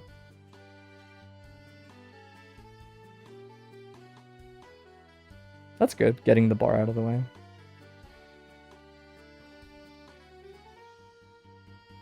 Oh, that almost dodged. That was spooky.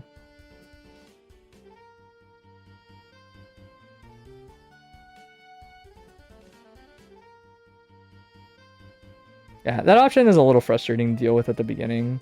If you ever instant block, if you ever hit the instant block on Roken Sogi, you can get a punish with that button. Otherwise, you're already familiar with the fact that if you don't, Baiken gets to RPS a little bit. I would say if you want like drive-by advice, if you block that button in that situation, press 6P, even if it's on regular block, since you have a grounded overhead. It'll at the very least make the Baiken have to consider what she's doing, which one she's picking a little bit.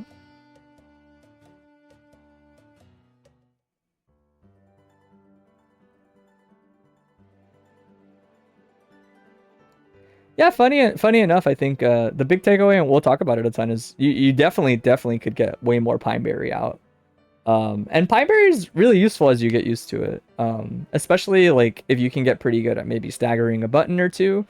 It can help you really establish some respect in a block string, and there's like a really unique aspect to using Pineberry. And it's more relevant, like I'd say, like in games like this, like at a level where it's like you guys are both kind of like on the newer side.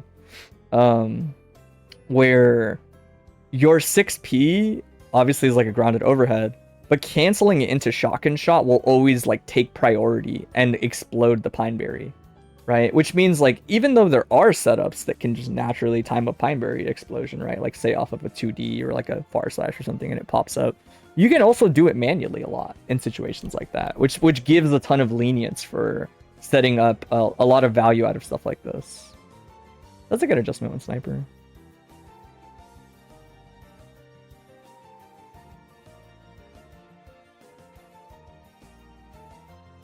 Yeah, a little greedy. Pineberry is a safe speedy, though. You can usually take it and then get your punish. All of her follow-ups will be punishable on block.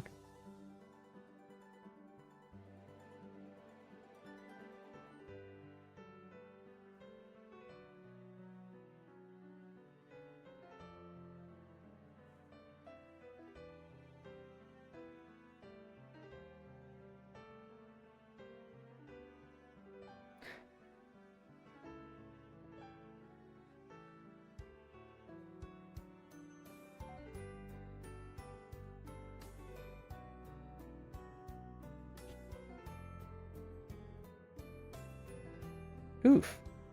Still caught it. Watch, there's probably like one more of these. I won't talk about it. But honestly, there's a lot of, like, most of your block strings and your hit confirm seem fine, I think. I would say, if anything, you just like getting a feel for stuff like this in neutral is probably a little bit better. We'll also talk about simplifying some of your routing, I think. Because you have really good understanding of what Elphelt could get out of her combos. But I think understanding like a core idea or two to the combo structure of your character is like more important in this game, so that you have the ability to sort of like simplify a lot of block string situations, or not block string, a lot of hit confirm situations. And then pick something more stable, because knockdowns are obviously like very valuable in a game like this the more you play it. Oh, we should talk about that too. It's a little tricky to get used to, but it's a great corner escape. Super jump, pine pull.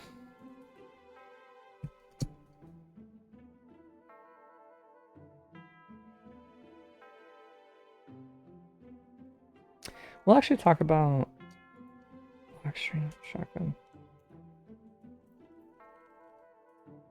We'll talk about something that hasn't come up as much, and it's like less relevant in this matchup if the Baiken is good at reacting, but it is still a very good tool versus like the rest of the cast.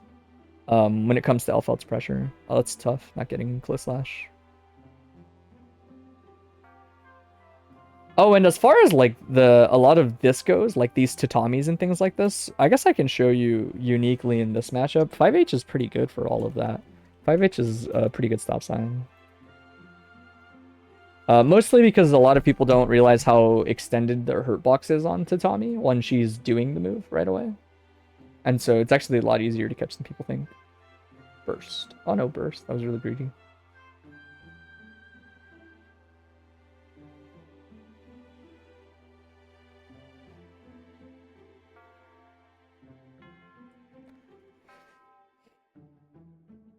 Alright. Talk about a couple things. I'll talk about... Let me see. Make sure I have this open too. Let's see. I guess I'll give you this, because this isn't like actually like deeper advice. We'll talk about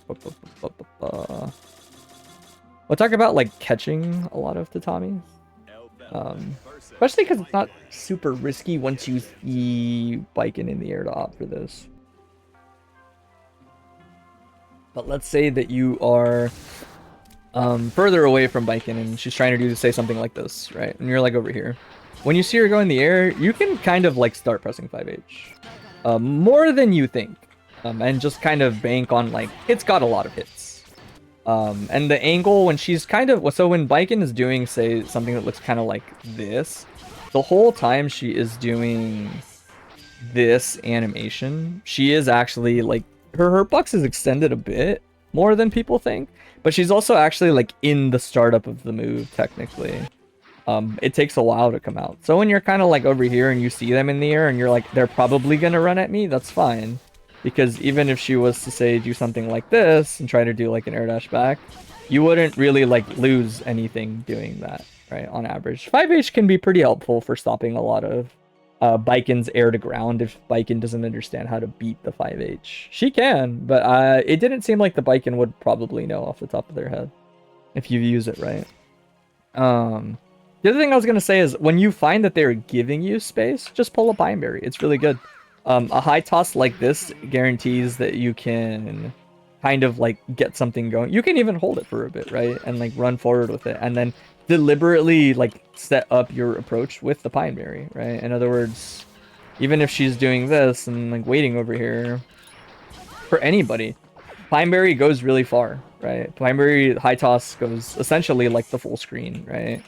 So you can let it pop down and then just run behind it like that. See? With the idea being like, it might not feel like it's that big of a deal because, you know, a lot of people are understandably going to be like, okay, well, I got to them, but like, I don't really know what to do with my block strings, right? So it doesn't feel like you're getting a ton out of it. But realistically, if you ever get stuff like that, you kind of won neutral, and that is a big deal, right? They're two separate issues. You know, winning neutral versus having effective block strings are like two different issues. But fundamentally, like, you are solving your neutral problem by kind of like using this a little bit more, right? And obviously Baiken has some interesting, like, unique counterplay with stuff like this, right? Where, like, if I was to let me do it like this, right? Then she can armor through it. But a lot of this is getting used to it. In other words, like, one, the Pineberry didn't go away when she tanks it with her armor. And two, like, you can stick out either your 5k or your 2d, either of which will be good. And something really nice to get into the habit of is... So Elphelt is always hit confirmable, obviously. What I mean by that is, like, she pretty much almost always gets the knockdown, right? Either via, like, a 5h like this. If you ever hit it a little closer, you can obviously get Bridle, which is a little bit better frame advantage-wise. Or a lot bit better, I should say. Right, if they're crouching, then you get far/2h. But what I was gonna say is, like, even with this, right, like, if you ever see your Pineberries out, if you get them, say, crouching or in a situation where I believe either one should do it, right? So, like, if you get this hit with the Pineberry, let me see, right? Is it not the first hit, or is it not? Let me see. Maybe not. I think it's a little more awkward if you get the standing hit, or at least it can be more awkward. You have to time it on the actual standing hit. But what I was gonna say is that, yeah, and you probably already know, but it is important to, like, kind of mentally understand the shotgun H can blow up Pineberry prematurely. In other words, like, it helps when you get used to and start understanding this. It helps simplify, I think, understanding how to always use Pineberry, at least at the beginning. Because you kind of start to tell yourself, like, oh, I have a way to, like, pop it on purpose. I think a lot of Elphelts will, you know, maybe get a hit that looks like this, even when they're newer, and say something, and, like I need to time it, you know, I need to do whatever with it. Right? It's really easy to be like, oh, I need to do a whole, like, super long block string in the corner, right? So that I can get the proper Pineberry explosion. Oh my god, I keep pressing the wrong button. Right, they want, like, this hit, and it's like, you can do that, and, like, sometimes you will, but, like, let's say for whatever reason you got a hit and it looks like this, or it's like with, like, a 2p, you know, you can go into it early, right? You can do something super simple. You can do 2p to S to the shotgun shot, and it will pop it for you, right? The difference is that shotgun shot will have more recovery, and so it might limit a little bit of your ability to combo as easily. But I think it's still nice to remember that. And the reason I say that is because when in doubt, if somebody lets you from really far away get the opportunity to put Pineberry on top of them. Like I said, you know, when you're not really sure what to do versus people that are passive, Pineberry is really helpful, right? If you can get a Pineberry on top of somebody, I'm really bad at timing the shot on it. Right? Oh, dude, I always mess this up. There we go. How come I always get it there? You tend to autopilot your Gatlings too much. That's fine. That's not a big deal. Usually, people have the opposite issue. That's not too bad. I was gonna say, I always do this, like, too fast, but shotgun shot with the Pineberry toss like this will combo on the explosion, just like that. See, right? So whenever you can kind of get this on top of people from really far away, you can actually go into it from, like, really far. You can do things like 5k 6p. I think 5k 6p is a Gatling, or is it close slash? It's close slash 6p. I think 2p 6p is a Gatling. Yeah. So, like, there's a lot of yeah, 2k is a Gatling and a 6p, right? I mean, obviously this ties into your Gatlings a little, but I guess my point is, like, you can do something like that, and I just got a combo, right? But it's a mix-up too, right? I can also just do 2p 2k 2d and then do, like, shotgun shot, where it's like, I don't really care about the outcome of that too much, if that makes sense. I'm just trying to simplify my job right now. Right, where it's like, obviously in a perfect world, you would react perfectly and, you know, like, not go into shotgun shot or things like that. But it's okay if you do. Like, shotgun shot is safe on block, right? And if you structure it right and start getting comfortable with it, then people will kind of, like, be like, oh, he does this into a low, or he does this into a high, and, like, it starts to get complicated because they have to start to figure out, you know, like, okay, what do I have to worry about? To the point where, like, you can even start to do, at least in theory, like, just a run up throw like that, and you'll get a throw, and then you'll get the corner off of it, right? Starting off really simple with Pineberry, specifically, I think, is really important.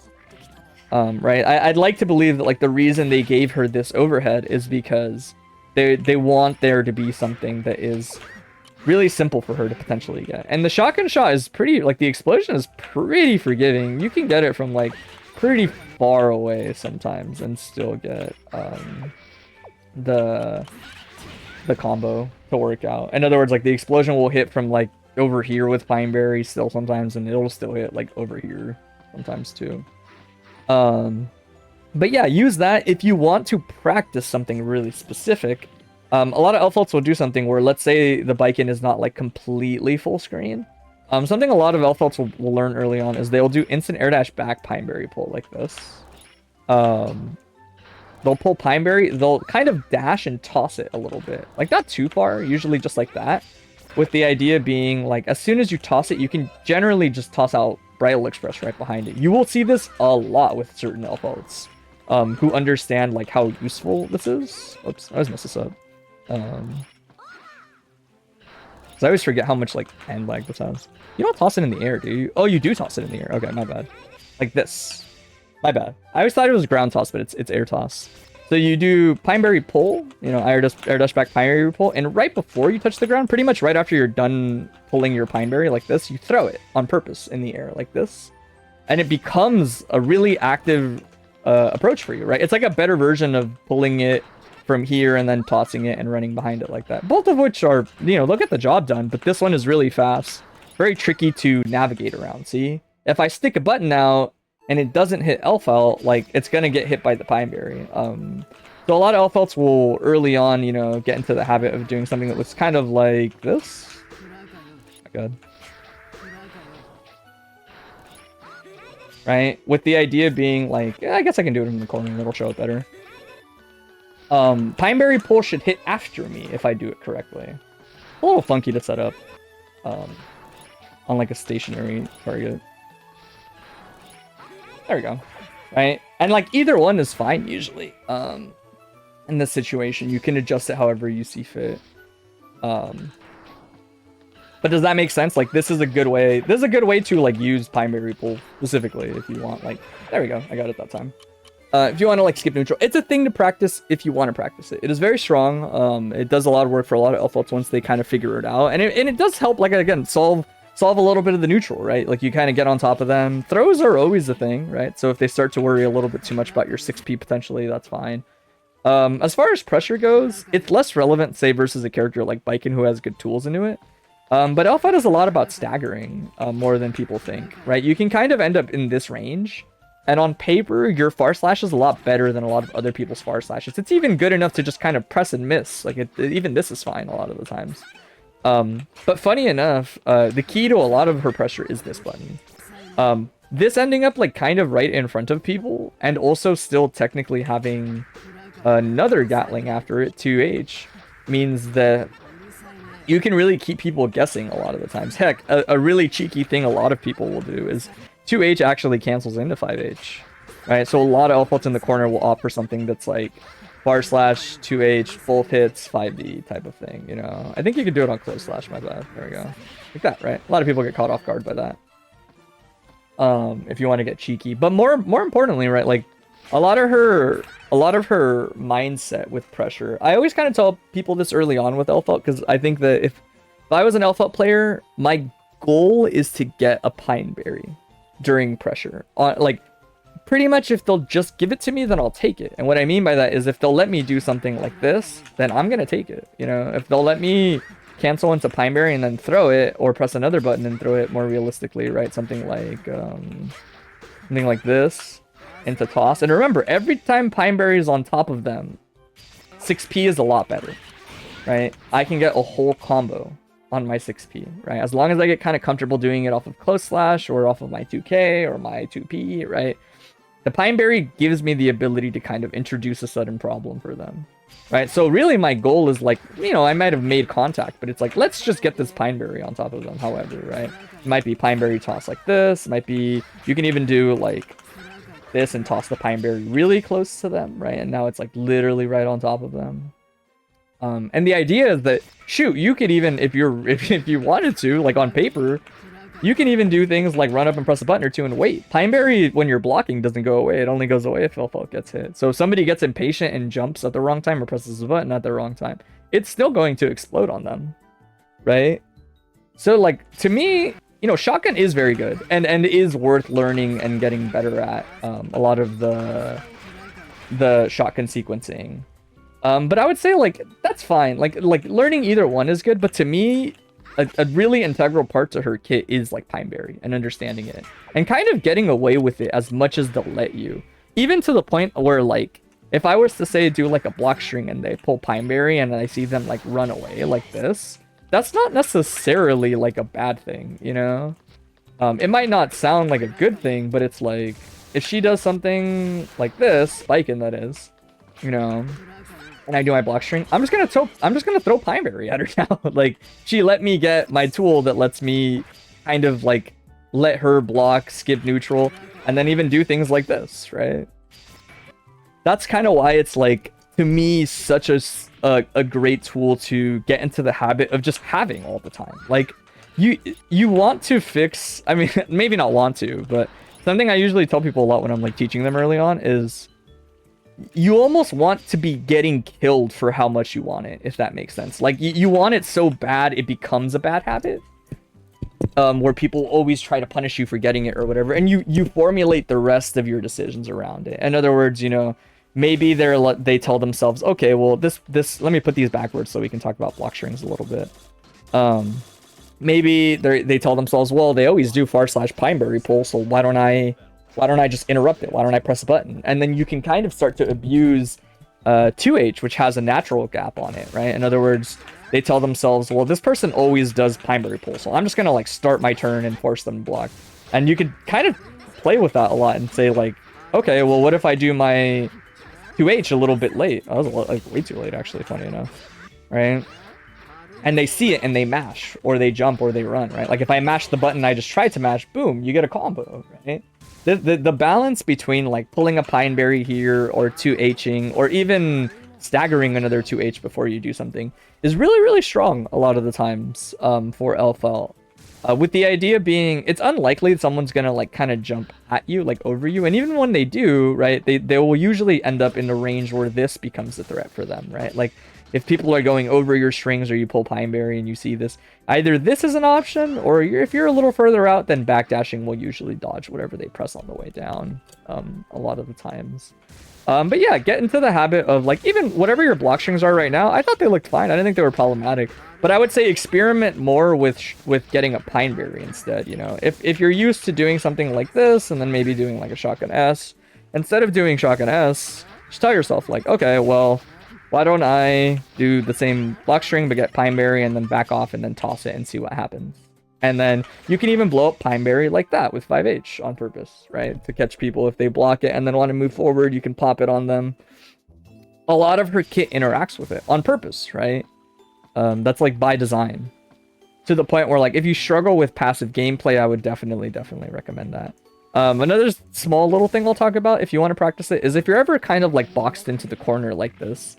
It's pretty scary to fight out of the corner if you don't know exactly how to do it. It is important to know how to do it eventually, but if you're at a loss for what to do, you're already pretty comfortable pushing people out into situations where like faultless defense gives you the space you need to do it. If you get this much space, super jumps go notably higher than regular jumps for a lot of characters, right? So like this is my regular jump, this is my super jump, right? I'm going like quite a bit higher. Similarly, like you can kind of try to air dash out and it gets pretty far like this, right? Like it kind of clears over them.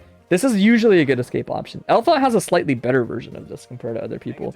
If you air dash forward and you pull your Pineberry when you do it, you hold that momentum longer and you kind of skyrocket. You can see like now a button like 6H, for example, like if I was to push her to like this range, we'll say, yeah. And I do super jump like this, right? Like my / hits, right? But then if I put her like kind of like the same distance and I do this, my / and 6H are like nowhere close to her, right? So if you ever want like a really fast escape potentially, that's a little tricky, it demands a lot of attention from them. It's not that it doesn't have counterplay, but it demands a lot of attention, is you can get this and hey, guess what? You also got Pineberry while you did that, right? So you can just toss out Pineberry and then play kind of ignorant with Pineberry however you want, right? the more that you get it, the more you will figure out, you know, by kind of like trial and error, like trial by fire type of thing, you will get comfortable playing around Pineberry. And like I said, Pineberry is great. Pineberry is so helpful for her in so many situations. You can do things that are like normally unsafe, but if Pineberry is there, you can do Bridal Express and then it explodes. And now instead of being minus, you're plus, that type of thing, right? I would also say that it's nice to understand like using shotgun every now and then into immediate shot, especially. Sometimes, you know, people mash right away if you're always pulling Pineberry, say like here, which is pretty fake. Right? So like learning to occasionally use a shotgun to harass people is really good. But if I had to maybe try to simplify it to give you an idea on when to pick what, right? Because eventually there's got to be a time to use shotgun, right? I would say, like, if they're kind of towards the corner, then you should feel like it's okay to favor shotgun. You know, tell yourself, like, okay, let's try canceling into shotgun. Let's space a couple shotgun shots, and then let's do, like, shotgun command grab eventually, etc., right? With the idea being that I think shotgun is a lot better when they have to go past Elphelt. That's not, I mean, shotgun is always good, but I think it's a lot better when they have to go past you, because if they try that technique, if they try to super jump and go over you to get past you, you can kind of rely on this move. This move is really helpful for that, right? She'll go over me, right? If Baiken tries to do something like this, then Elphelt will basically just like hound her in that mode and chase her down and get this going, right? I think it's less relevant in the middle of the screen on average, right? If you were to say do something like this, because I have better means of getting around that potentially, right? It's obviously going to depend on the person, but like if I know you're going to shotgun S, right? Like I can wait for it and then like backdash after, right? And it will be, it'll be a little harder for you to get the same mileage out of this, right? It also is going to like be more prone to whiffing because of the extra pushback, right? Whoops. Right, but like again, situations like this, which might feel better in the corner, are like, let's say I do this, and they get a backdash. Now they're kind of out. Now they can run away. Now like they can do it all over again. Pineberry, I think, carries more value mid-screen, but I think shotgun is obviously always going to help. But if you need guidance on when I think one is better than the other, I think shotgun will be better if you have them cornered.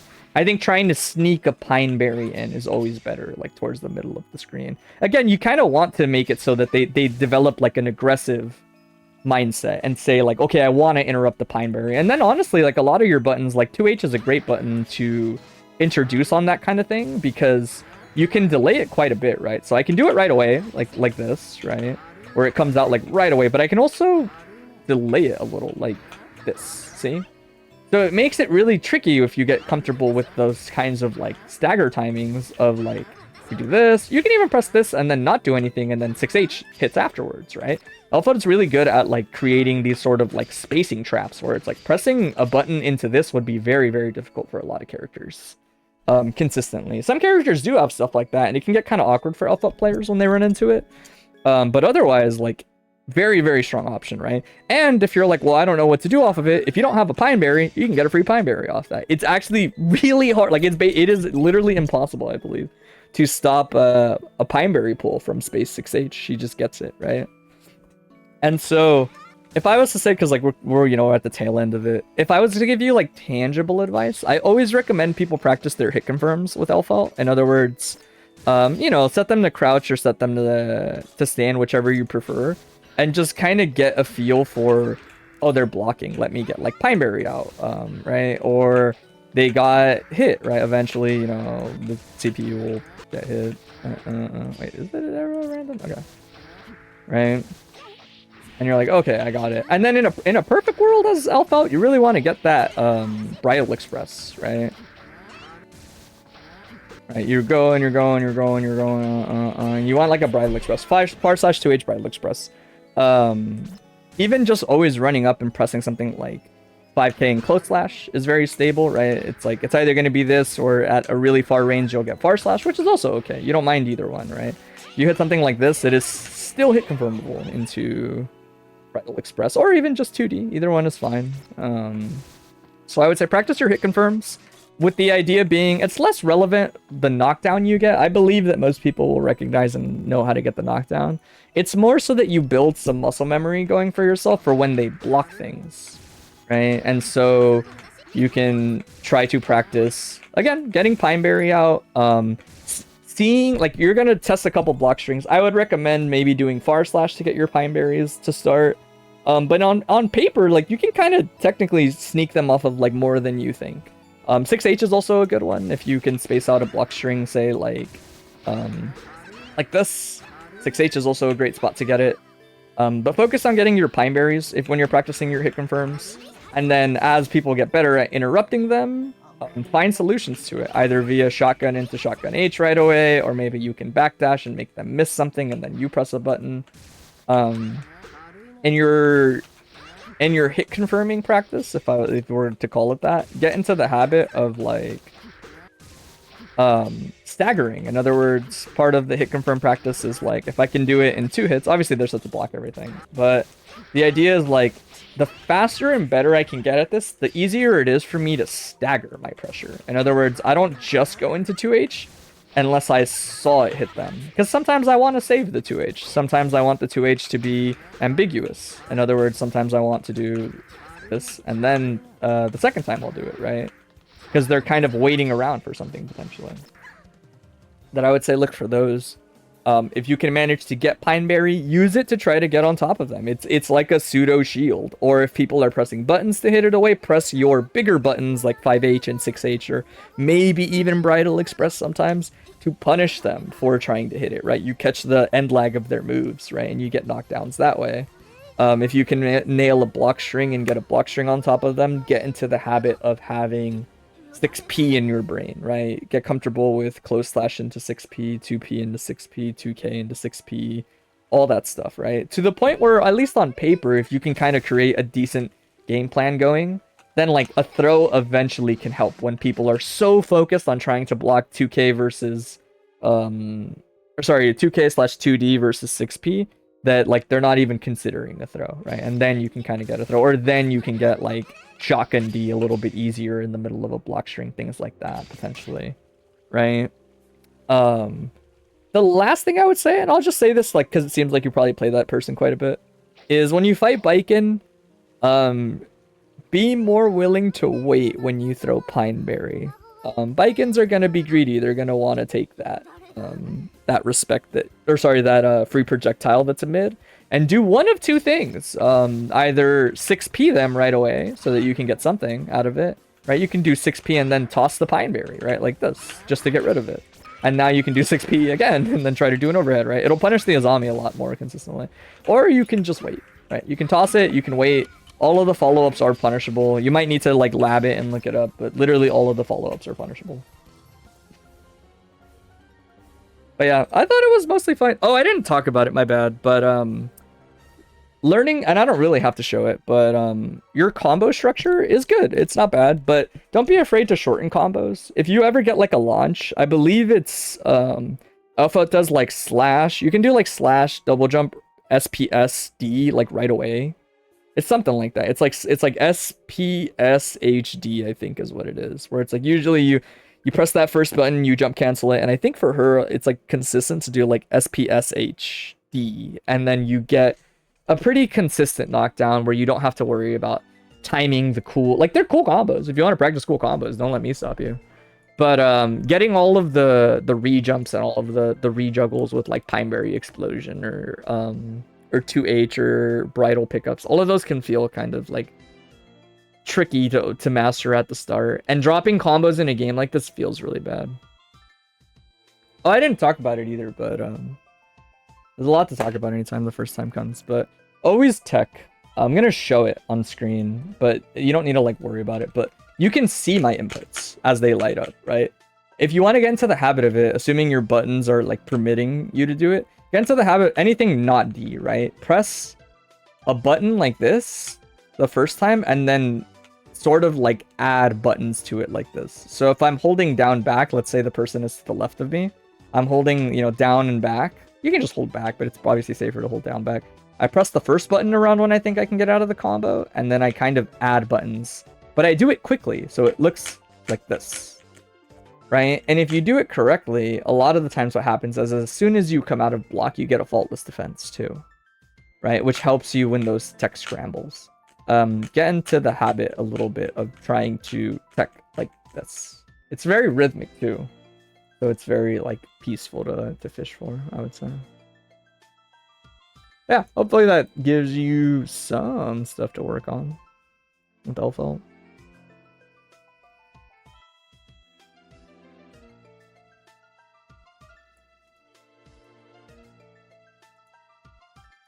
And then we only have one more for the day, so bit of a more chill VOD review. Only like 4 or 5 reviews, I think, is 4. Yeah. You feel like Baiken's one of the characters where you have that tech problem? You just don't expect to drop the combo drop. Hey, thanks for following. When in doubt, tech. When in doubt, tech, and try to get a faultless defense out. And then as you get really greedy, learn to mash whatever. For Elphelt, it's usually like the slash button. Sometimes it's the H button, but the slash button is pretty good. Learn to hold forward and mash the slash button so that you tech into them. Obviously, Baiken has that spooky like anti-air command grab with Kabari, right? Like anti-air like hit grab, I should say. But that's kind of why you just like faultless defense into it. There is a more specific way to counterplay around it. There's a lot of that in this game in general. Like there's always going to be kind of like a sweatier, more specific counterplay. But that kind of stuff comes later on as you get more comfortable, I would say. Before that, I think it's a little bit more important to start with like what I said, where it's like just tech back a little bit more safely. They need to air throw you to punish it. If they start doing that, then just don't tech immediately, you know. But you want to test the waters first. You really want to try to tech and become actionable. There were a lot of fake combos that you got hit by, is why I say that it's important for you to represent it.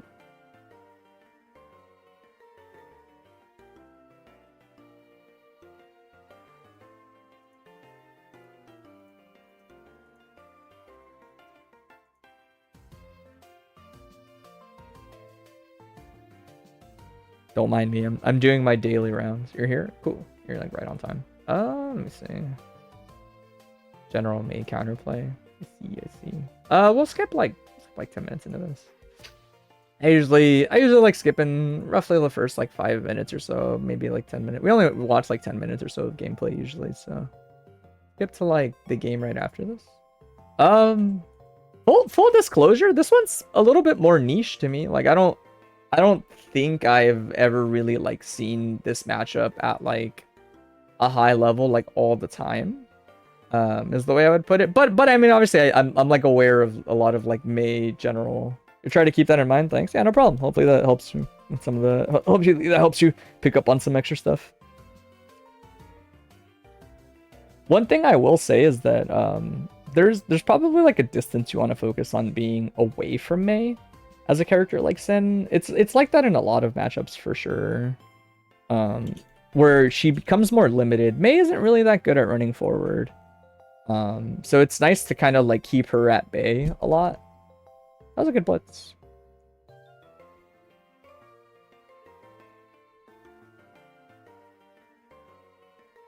Eat? Yeah.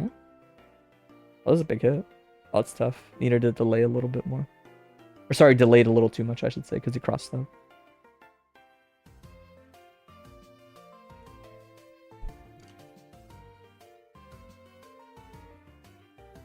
Oh, I like that Elphelt. Elphelt was nice. Yeah, I wanna emphasize, and I'll try not to pause too much, but I want to emphasize that, like, let's say you get a situation like this. Explosive characters that are really damaging when they like suddenly burst on top of you, even if they are bursting you away, instead of committing right away to an option in situations like this, I think it's better on average to like recognize that the burst happened and where you are like right now, just backdash with Sin instead, or maybe like wait and stick out 6p. But moves like this are tricky because a lot of people like to try to get aggressive with the frame advantage that a burst gives them. Right, so you want to be cautious of stuff like that with Sin. This is good though, like resetting to here is good.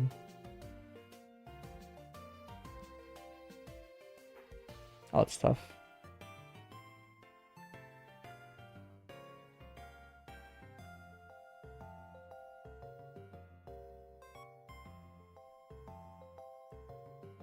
(6p)? Oh, 6p would have been really strong there. Once Mei is kind of like forced to fall into you there, the 6p is very good for Sin. Nice blitz on their part. Yeah. Catching backdashes can be a little tricky for Sin. He has like a 2k, 3k thing he can do, which is pretty good. Or sorry, yeah, it's 2k, 3k, I believe is what it is. Boom, boom. Oh, it's a little too far, yeah. You have to do beak right away there. I kind of like the double E. I think it's fine. I would say, I mean, this is me nitpicking on a specific match, but if you're ever like in a context like this where you just have a ton of calories, it might be worth, like, especially against a character like Mace, sending it right away on like dashing elk hunt, with the idea being like elk hunt is usually a little greedy in that it's very calorie greedy, right? Like you elk hunt right on top of them, you might do like another special right away, but it's a pretty good neutral skip. Especially versus Mei. She might have a button or two to stop it, but they're not super punishing on average, I would say. So far, it's not like too bad though, honestly. I think funny enough, you've just mostly been missing a lot of like little hit confirms and kind of getting punished just like this. Right? Tech. You have to be very careful teching off the wall here versus Mei. It's not to say don't do it, but yeah, you kind of want to tech like this, and then I usually just like kind of fall to the ground, but either one is fine. Jumping is good too. Try not to tech forward off the wall versus Mei. It's pretty scary if she commits to punishing it.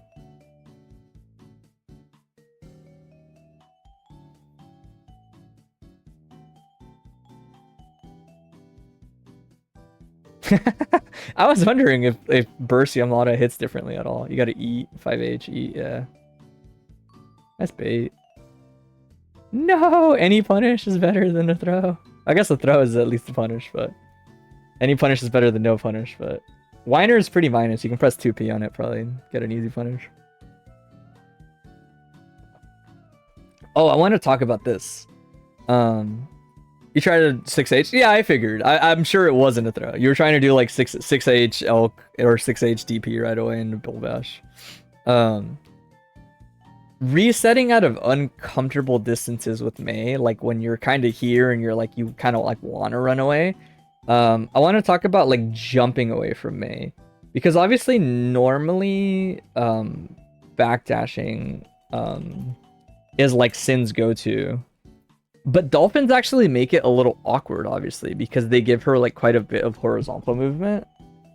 So when you end up in spots where you're like kind of uncomfortable versus Mei, like say right here, learning to potentially jump away is like really nice to remember, is the way I would put it. That's punish, but this is too high now to knock down. What was this route actually? Because I think you could have cut it short. Oh yeah, you definitely want to let them fall more. 5H is like full untech, so on lightweights you have to let it breathe like a lot more before you 6H like this, like a lot more compared to like a midweight. And then you can still get the knockdown. Yeah.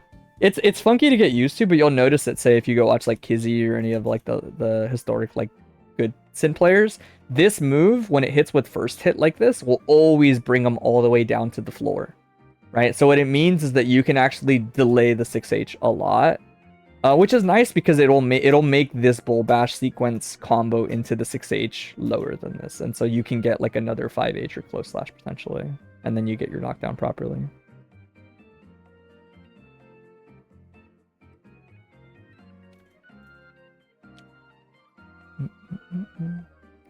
And then funny enough, that was like a little greedy. You kind of actually don't have to get too greedy. I think on paper, without knowing too much, this doesn't seem like a bad matchup neutral-wise for Sin. Sin dislikes characters that are really good at always chasing him, trying to build space between him and the other person. And Mei is like not that great at it. You know, she's got her own unique benefits to stuff. Oh, this is tricky to get, yeah. We'll actually talk about that OS too, because it's probably really helpful versus Mei.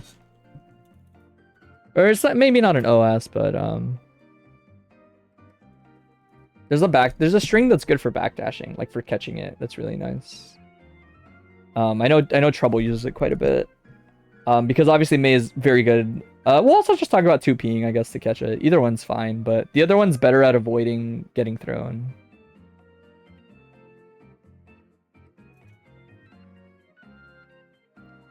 Yeah, it's the 2P 3K one. It's exactly that block string.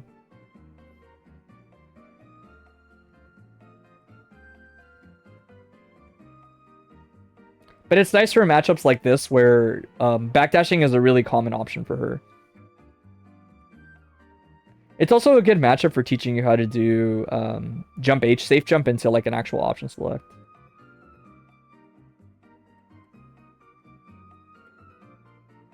But yeah, I would say, you know, at a glance so far, I think you're actually maybe more aggressive than you need to be versus Mei in a lot of like these types of situations. Not even just because like you're low on health right now, but more just like you still do have better pokes in the form of like your far slash and your beat driver, and you have a pretty good anti-air if you're like farther out from Mei. It's actually not too bad to end up in a lot of these distances on average. Like, yeah, dolphins are annoying and beach balls like a little annoying, but we'll talk about, there's like a range you can hang at. It's pretty much like if you're kind of towards the end of like the range on beak driver, on paper to me, beak driver is like pretty scary for me to deal with. Bad grab, this is scary to burst right away.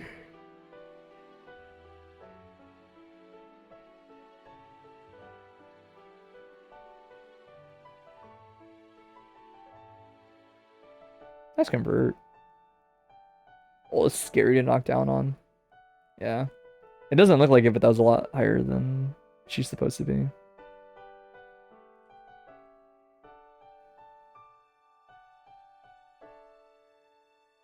Wow, that was really far for overhead kiss.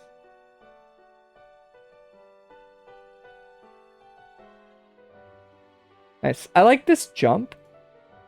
This jump isn't bad necessarily. I would say get into the habit of pressing jump punch on the way up. If you press jump punch on the way up here, you would have hit Mei, like for sure. And you don't really lose anything doing it. The entire duration of jump punch is basically the time you're spending jumping up anyway, right? So it really does not change any of the actions that you're gonna pick after adding it to that situation. It's why you'll see more experienced Sin players just toss out jump punch all the time. It's a really, really good rising air to air for Sin.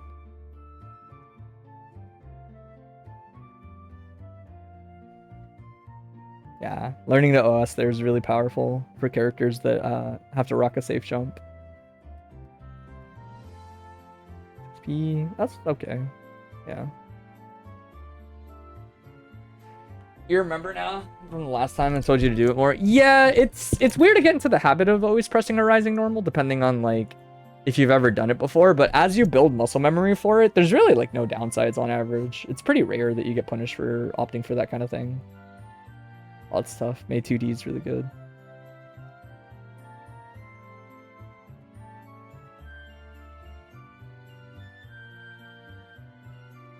And then the last thing I'll talk about from what I've seen is escaping Mei's pressure is easier than people think.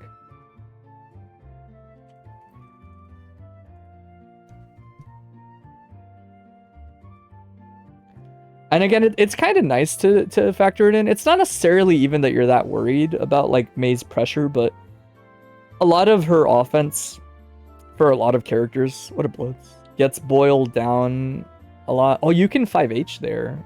It's a little funky to get used to. This is another like combo quirk to get used to with Sin. But if you get a hit like this, you could actually have killed, funny enough, with the resources you had, I'm pretty sure. If you get a hit like this, where you do jump S, jump K, and it hits as you land, you can press 5H here and it'll link. Like, for sure I know it'll link.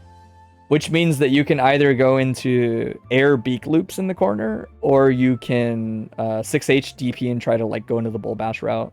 Yeah, I'll show it in training mode, because it's nice to know when you catch backdashes, because it's really damaging. Like, yeah, you definitely would have killed on that hit. Sin's a good character to like know all your routes on, because he's so heavy on his damage optimization at some like on the deeper end of the learning curve. Ooh, this space is a little too close. I want to talk about the spacings that you want to be at versus May. In other words, like if you whiff or make a mistake in a certain range, there's kind of like options you want to consider. Versus May, kind of in general with Sin is the way I would put it. We'll talk about it more in general, but it applies to May a lot for sure.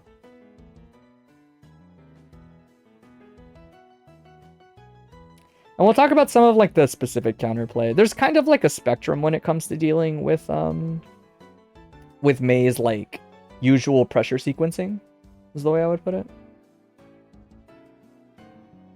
Wow, the fact that traded with jump S is actually kind of crazy, I'm not gonna lie. Most 6Ps would not have cut it. Most 6Ps just lose there. That thing is brawling. Yeah. Yeah, I see. It feels like you're caught in the trying to like 6P Dolphins or Air Dash Vortex a little bit too much. But I don't think that mindset favors Sin in a matchup like this. Sin isn't really a character in a lot of matchups that wants to like explicitly gamble out of block. He's usually more interested in escaping. And if he needs to represent a little bit of disrespect, then he will.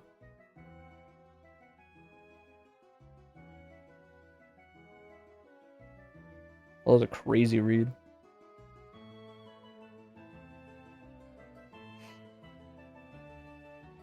Yeah, at this point, a lot of dolphin chip, potentially. Alright. Put the timer and then talk about it. We have my notes on the other monitor.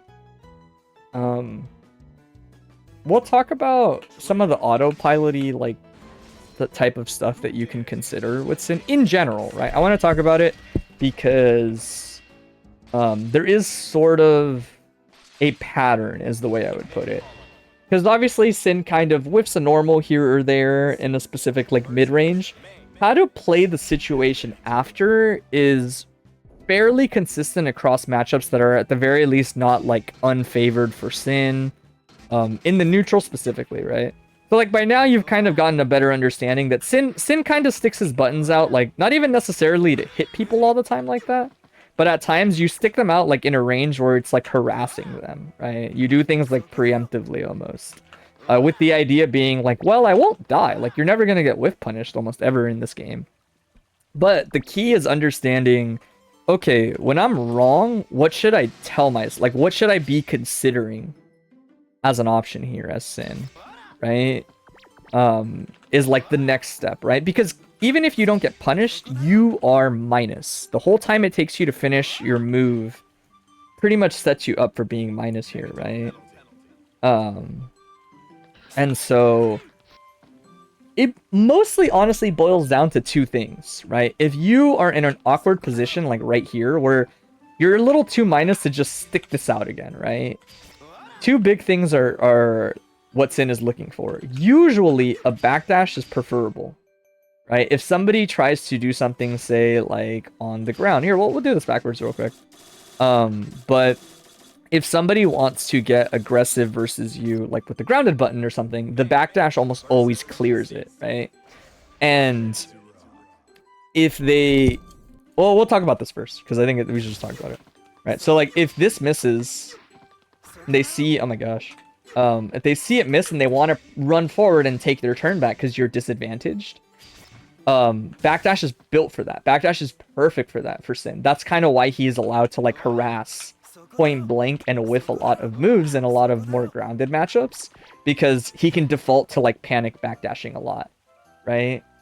It's almost to the point where like it's okay for you to start building this habit when you're like, oh my god, I whiffed the button, instead of like pressing a button again or like just always blocking. It's okay to like panic backdash a lot as Sin.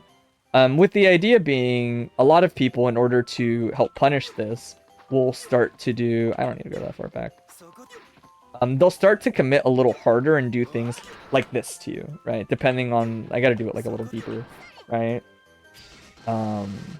Make them stand for convenience, right? They'll do things like this to you, and it's like, ah, shoot, like there goes my turn or whatever. There's two ways you can kind of handle that potentially. It depends on how hard, like how fast they do the air dash usually is what it boils down to. But something you can do is jump back, jump punch to intercept the airspace they're occupying, like this, right? This is a really strong tool too, where it's like, oh, they want to chase that backdash right away, you know? and you want to like stuff them, then jump punch that's kind of why like rising jump punch is good. It helps really like cover that situation.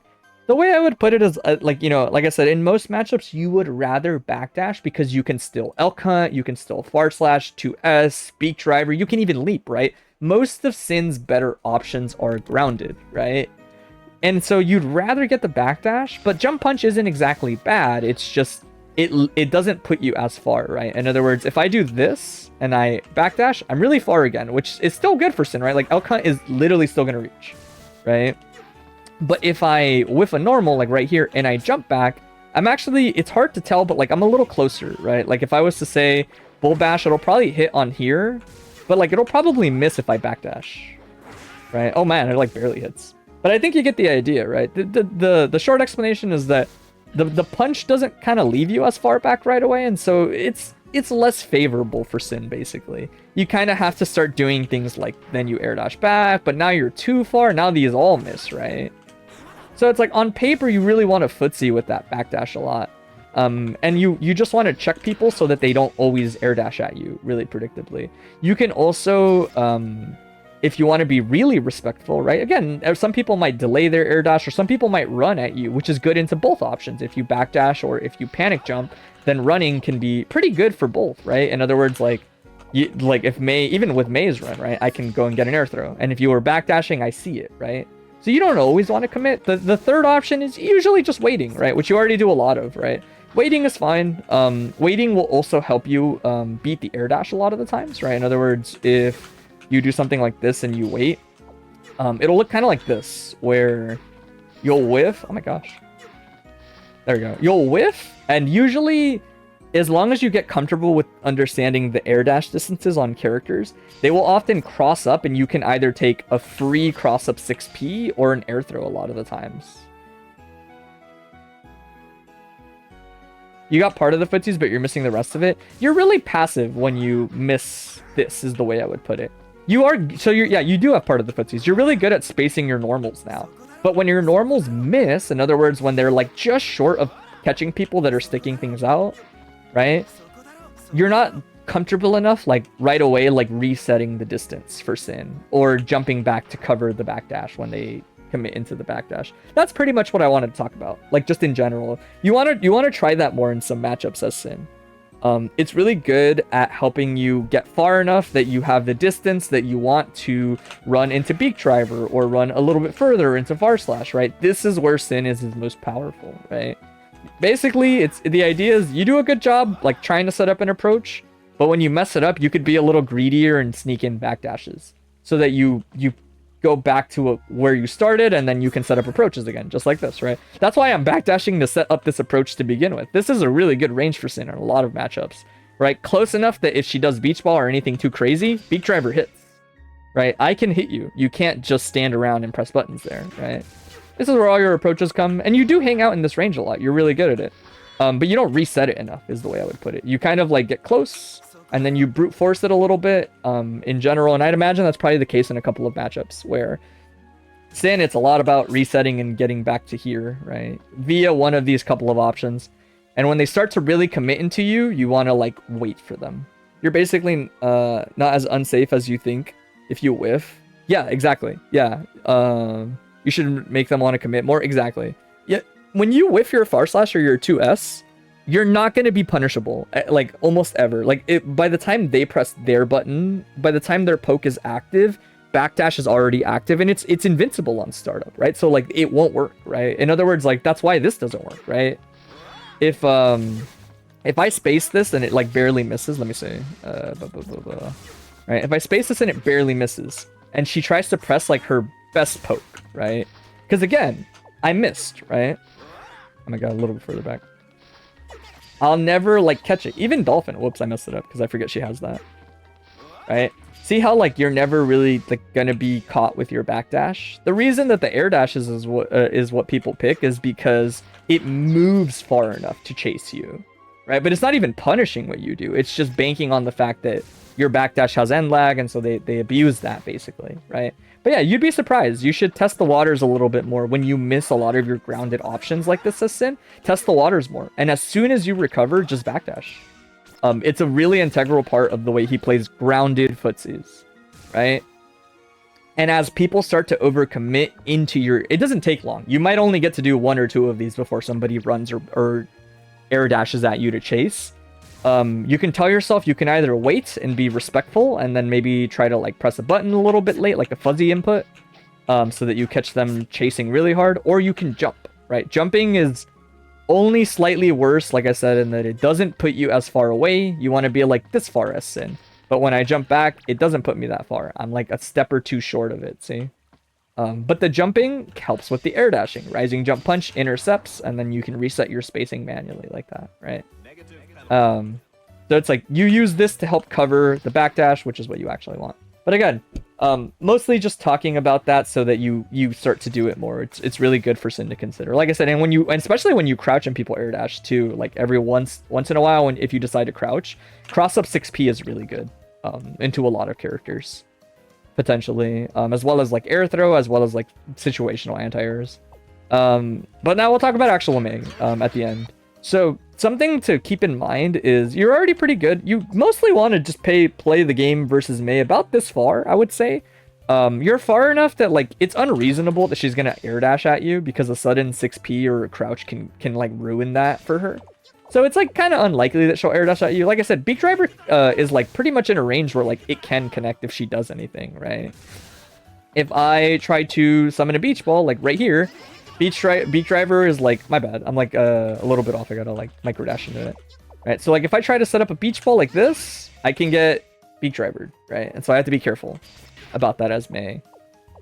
It's also worth noting Mei isn't good at running forward, really. Like none of her pokes turn into knockdowns. Even though this is a pretty big, relatively fast button, it doesn't ever lead to a knockdown, actually. It just kind of makes contact, and so it's okay to get hit by either this or this. Either one isn't that big of a deal.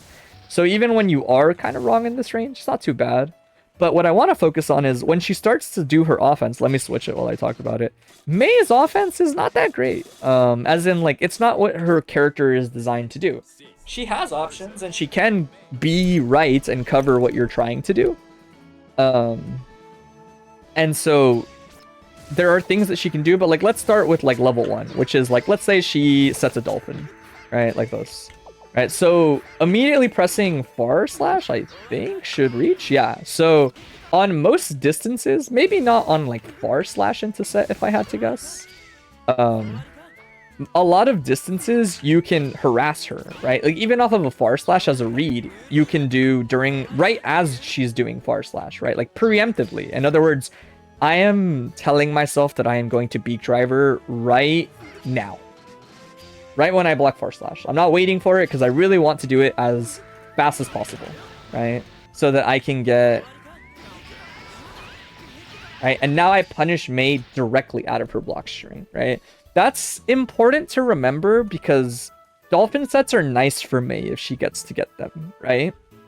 So you want to be kind of like ready for if they ever do things that are technically greedy like this. And to be fair, like Espada and a lot of the Meis that you're probably playing know better, so they won't give you as many freebies like this, you know?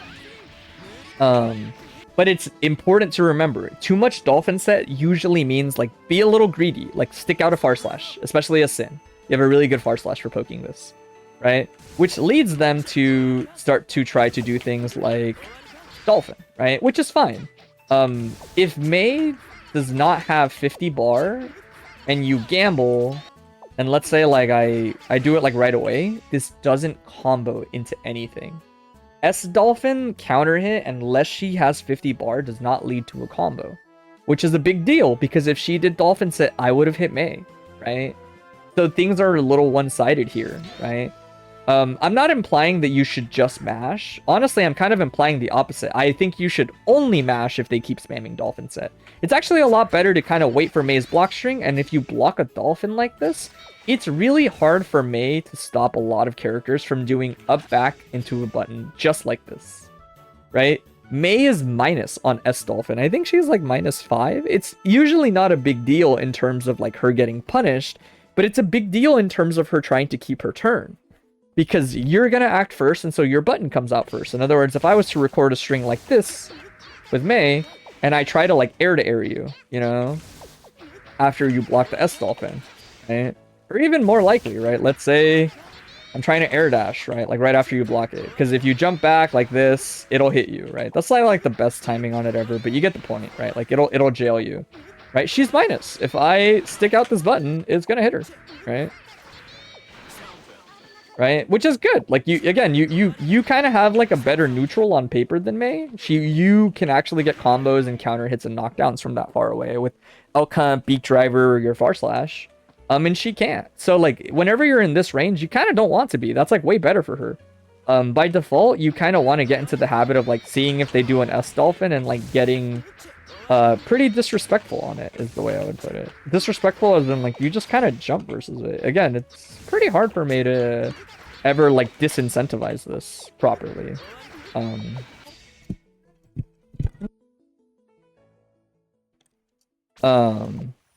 But basically, does that make sense? Like jumping here is really safe.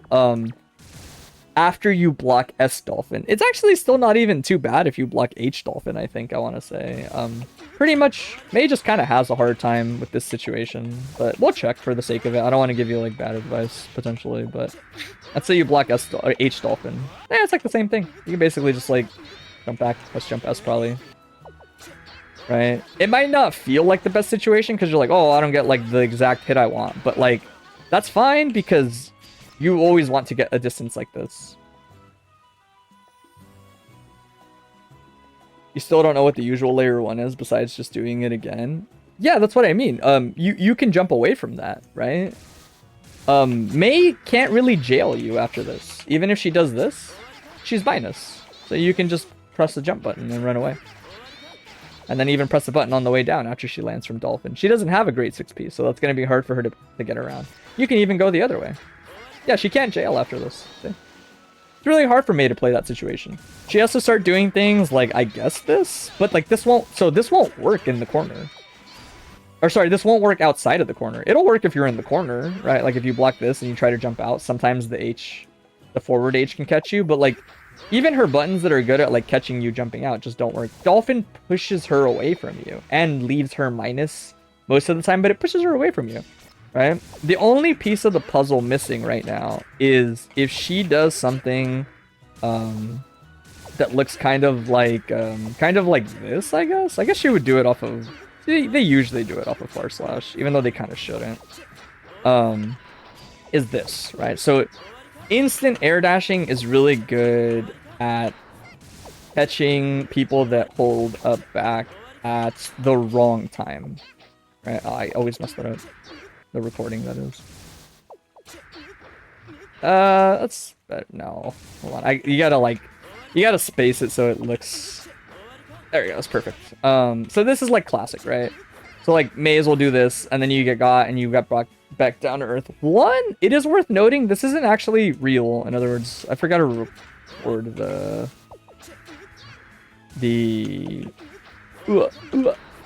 Okay, that should probably come out now. I didn't have the jump heavy the first time. So this, right? This is like the death of everybody. One, technically this isn't real. If you instant block this, you can throw me out of this. So that's technically not real. Right? But I mention it because... I'll mention it because it's there, first of all. That is why it's still really easy to jump versus Mei. Is because like the go-to block string that causes people issues is technically not a real block string. Right? And so... if you get your jump like right away, you can just air throw her out of the jump H that precedes usually. But even still, right, there are also simpler solutions. You can wait and get a punish, right? In other words, you can do something like wait and then press 5P. Get some pretty good reward, potentially, especially if you're close to the corner. Whoops. You can air throw. Whoops. Gotta wait a little longer. You can air throw her, right? So there's like good ways of stopping this, right? And Mei's air dash is sort of like one of her more aggressive tools in pressure.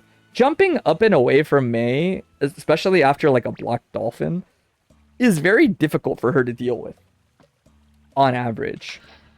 Usually she is setting dolphins that she summons and kind of catches you when you're jumping up back.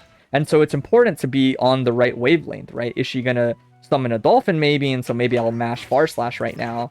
Or should I just wait for the S dolphin that she's probably gonna do, and then see I blocked it, and then jump back and build some space between me and her, right?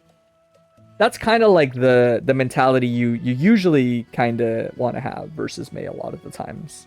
To the point where like that is why technically like as you watch more experienced Mei players, they'll do things like this where they'll like eventually they will like spend 50 bar just to get more offense on a Dolphin RC, right? Because on paper they can't get away with it otherwise, right? And a lot of her other tools are like hard to use in that way.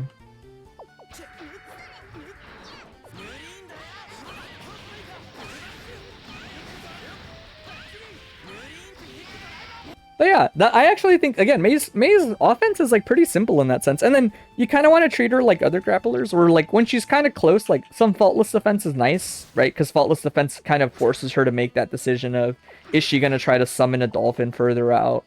Or is she going to try to S-Dolphin or instant air dash every now and then, right? But obviously for the most part, you can see like holding up and away is safe. After block Dolphin, like jump away air to air is really hard for Mei to contest consistently. As far as getting away from Mei's pressure, it is for the most part that simple. I'm not gonna lie. She doesn't have many tools for pressure, so it's like that's not what makes her Mei. Basically, that's not what she's built for.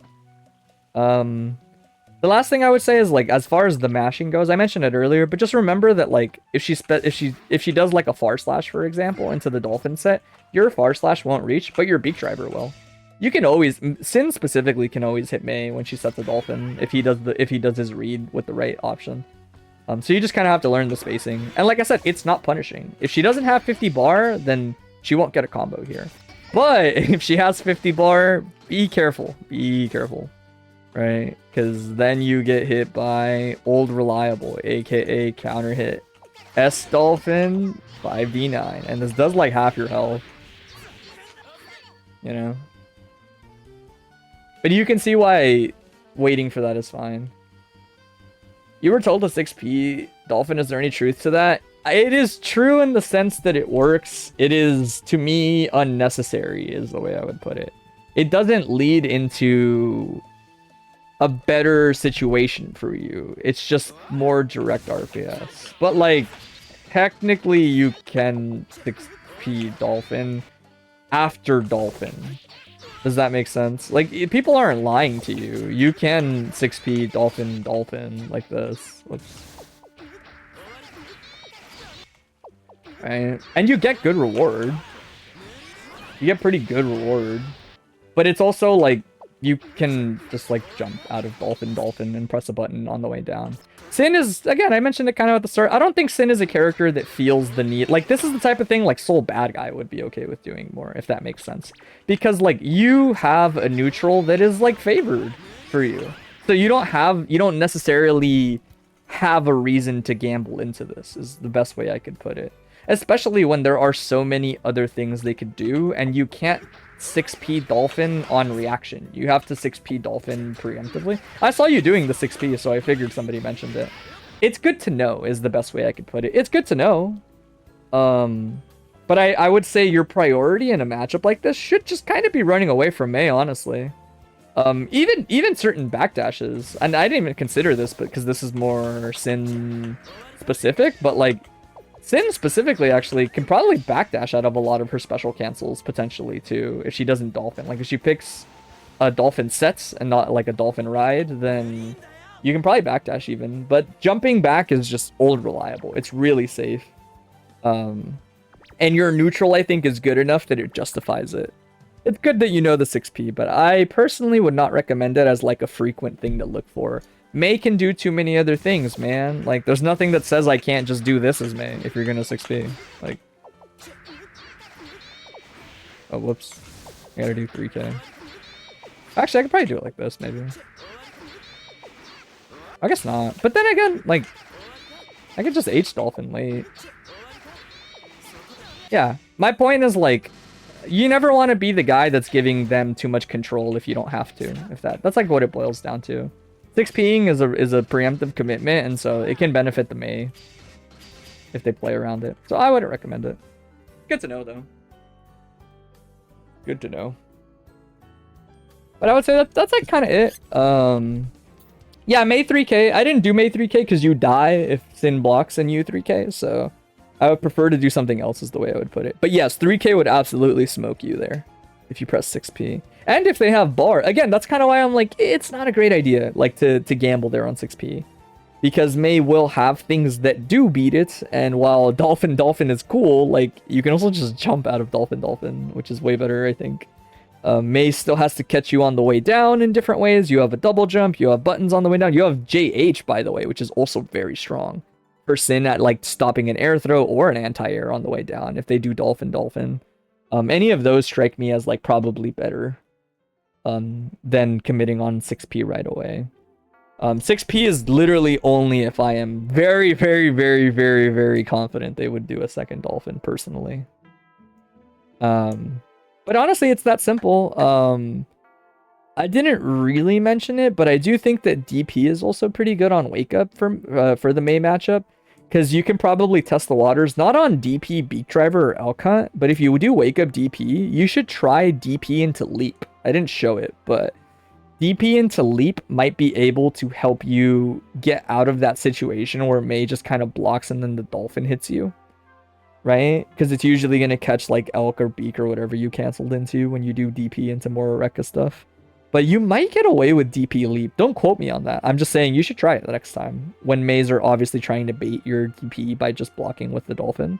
You should DP and try to leap away. Pick like K-Leap and just leap as far as you can. Do K-Leap and hold forward. Because at that point they have to like actually air throw it on reaction. Which will be probably kind of hard. Yeah, I think it could be good. And the idea is like it makes May have to dodge your DP. Which is a little bit more complicated for her to get value out of, is the way I would put it. But yeah, that's pretty much it. I would say hopefully that gives you like a good idea on like pushing out May, and that you can kind of wait around for her to do like S Dolphin and stuff like that. Let me see. That's pretty much it. We're done with VOD review for the day. Very helpful. Thank you. I'm glad it helps. Hopefully you see some progress in the matchup. I'm done for today. My bad for anybody who was in the last one. I legitimately did not realize I did not upload July VOD review. It is uploaded now. So that's my B. I genuinely thought I had already uploaded this, but last month's VOD review is on YouTube already on the Baiken. I don't know how to link the channel, but let's do this maybe. I think this is the channel link. If anybody needs it, this one on Scout's Honor, I will upload this one like later today or maybe tomorrow. Like it'll definitely be uploaded within the week if somebody needs to revisit these. But otherwise it's the usual. I do these right now. I do them like once a month. I'm not gonna lie, and it's been kind of nice. I used to do them bi-weekly, but I feel like monthly has been enough. Even the monthly ones don't fill up, so it's like it's fine. I will do my best to post the next one on my Blue Sky. On the 1st, on September 1st, I'm gonna try to post when it'll be sometime in the middle of the month. I try to shoot for like the middle of the month-ish for VOD reviews. It'll probably be on Sunday next time for anybody that wants to try to like keep Sundays open or anything like that. Same deal, it'll be a form posted on that Blue Sky. Again, I'll try to post it actually on the 1st, and I'll try to upload the VOD for this one right away. But I'm gonna cut it here. I'm gonna go eat. I haven't had lunch yet. I'm gonna go chill, but hopefully this helped everybody out. I wonder if anybody else is streaming. I'm gonna cut the VOD here because it makes it really easy to just slap on YouTube. But let me see before I go. Anybody was streaming Exerd? Oh, Taggin is today. Feel free to go watch the return of Taggin battle, the monthly in Sacramento. I think it's still in Sac. I don't know, but it looks like Taggin's back, which is cool. I'll post it here. I will definitely be eating and watching this, but anybody that lurked, hopefully you guys learned something, had a good time. I will catch you guys later on the next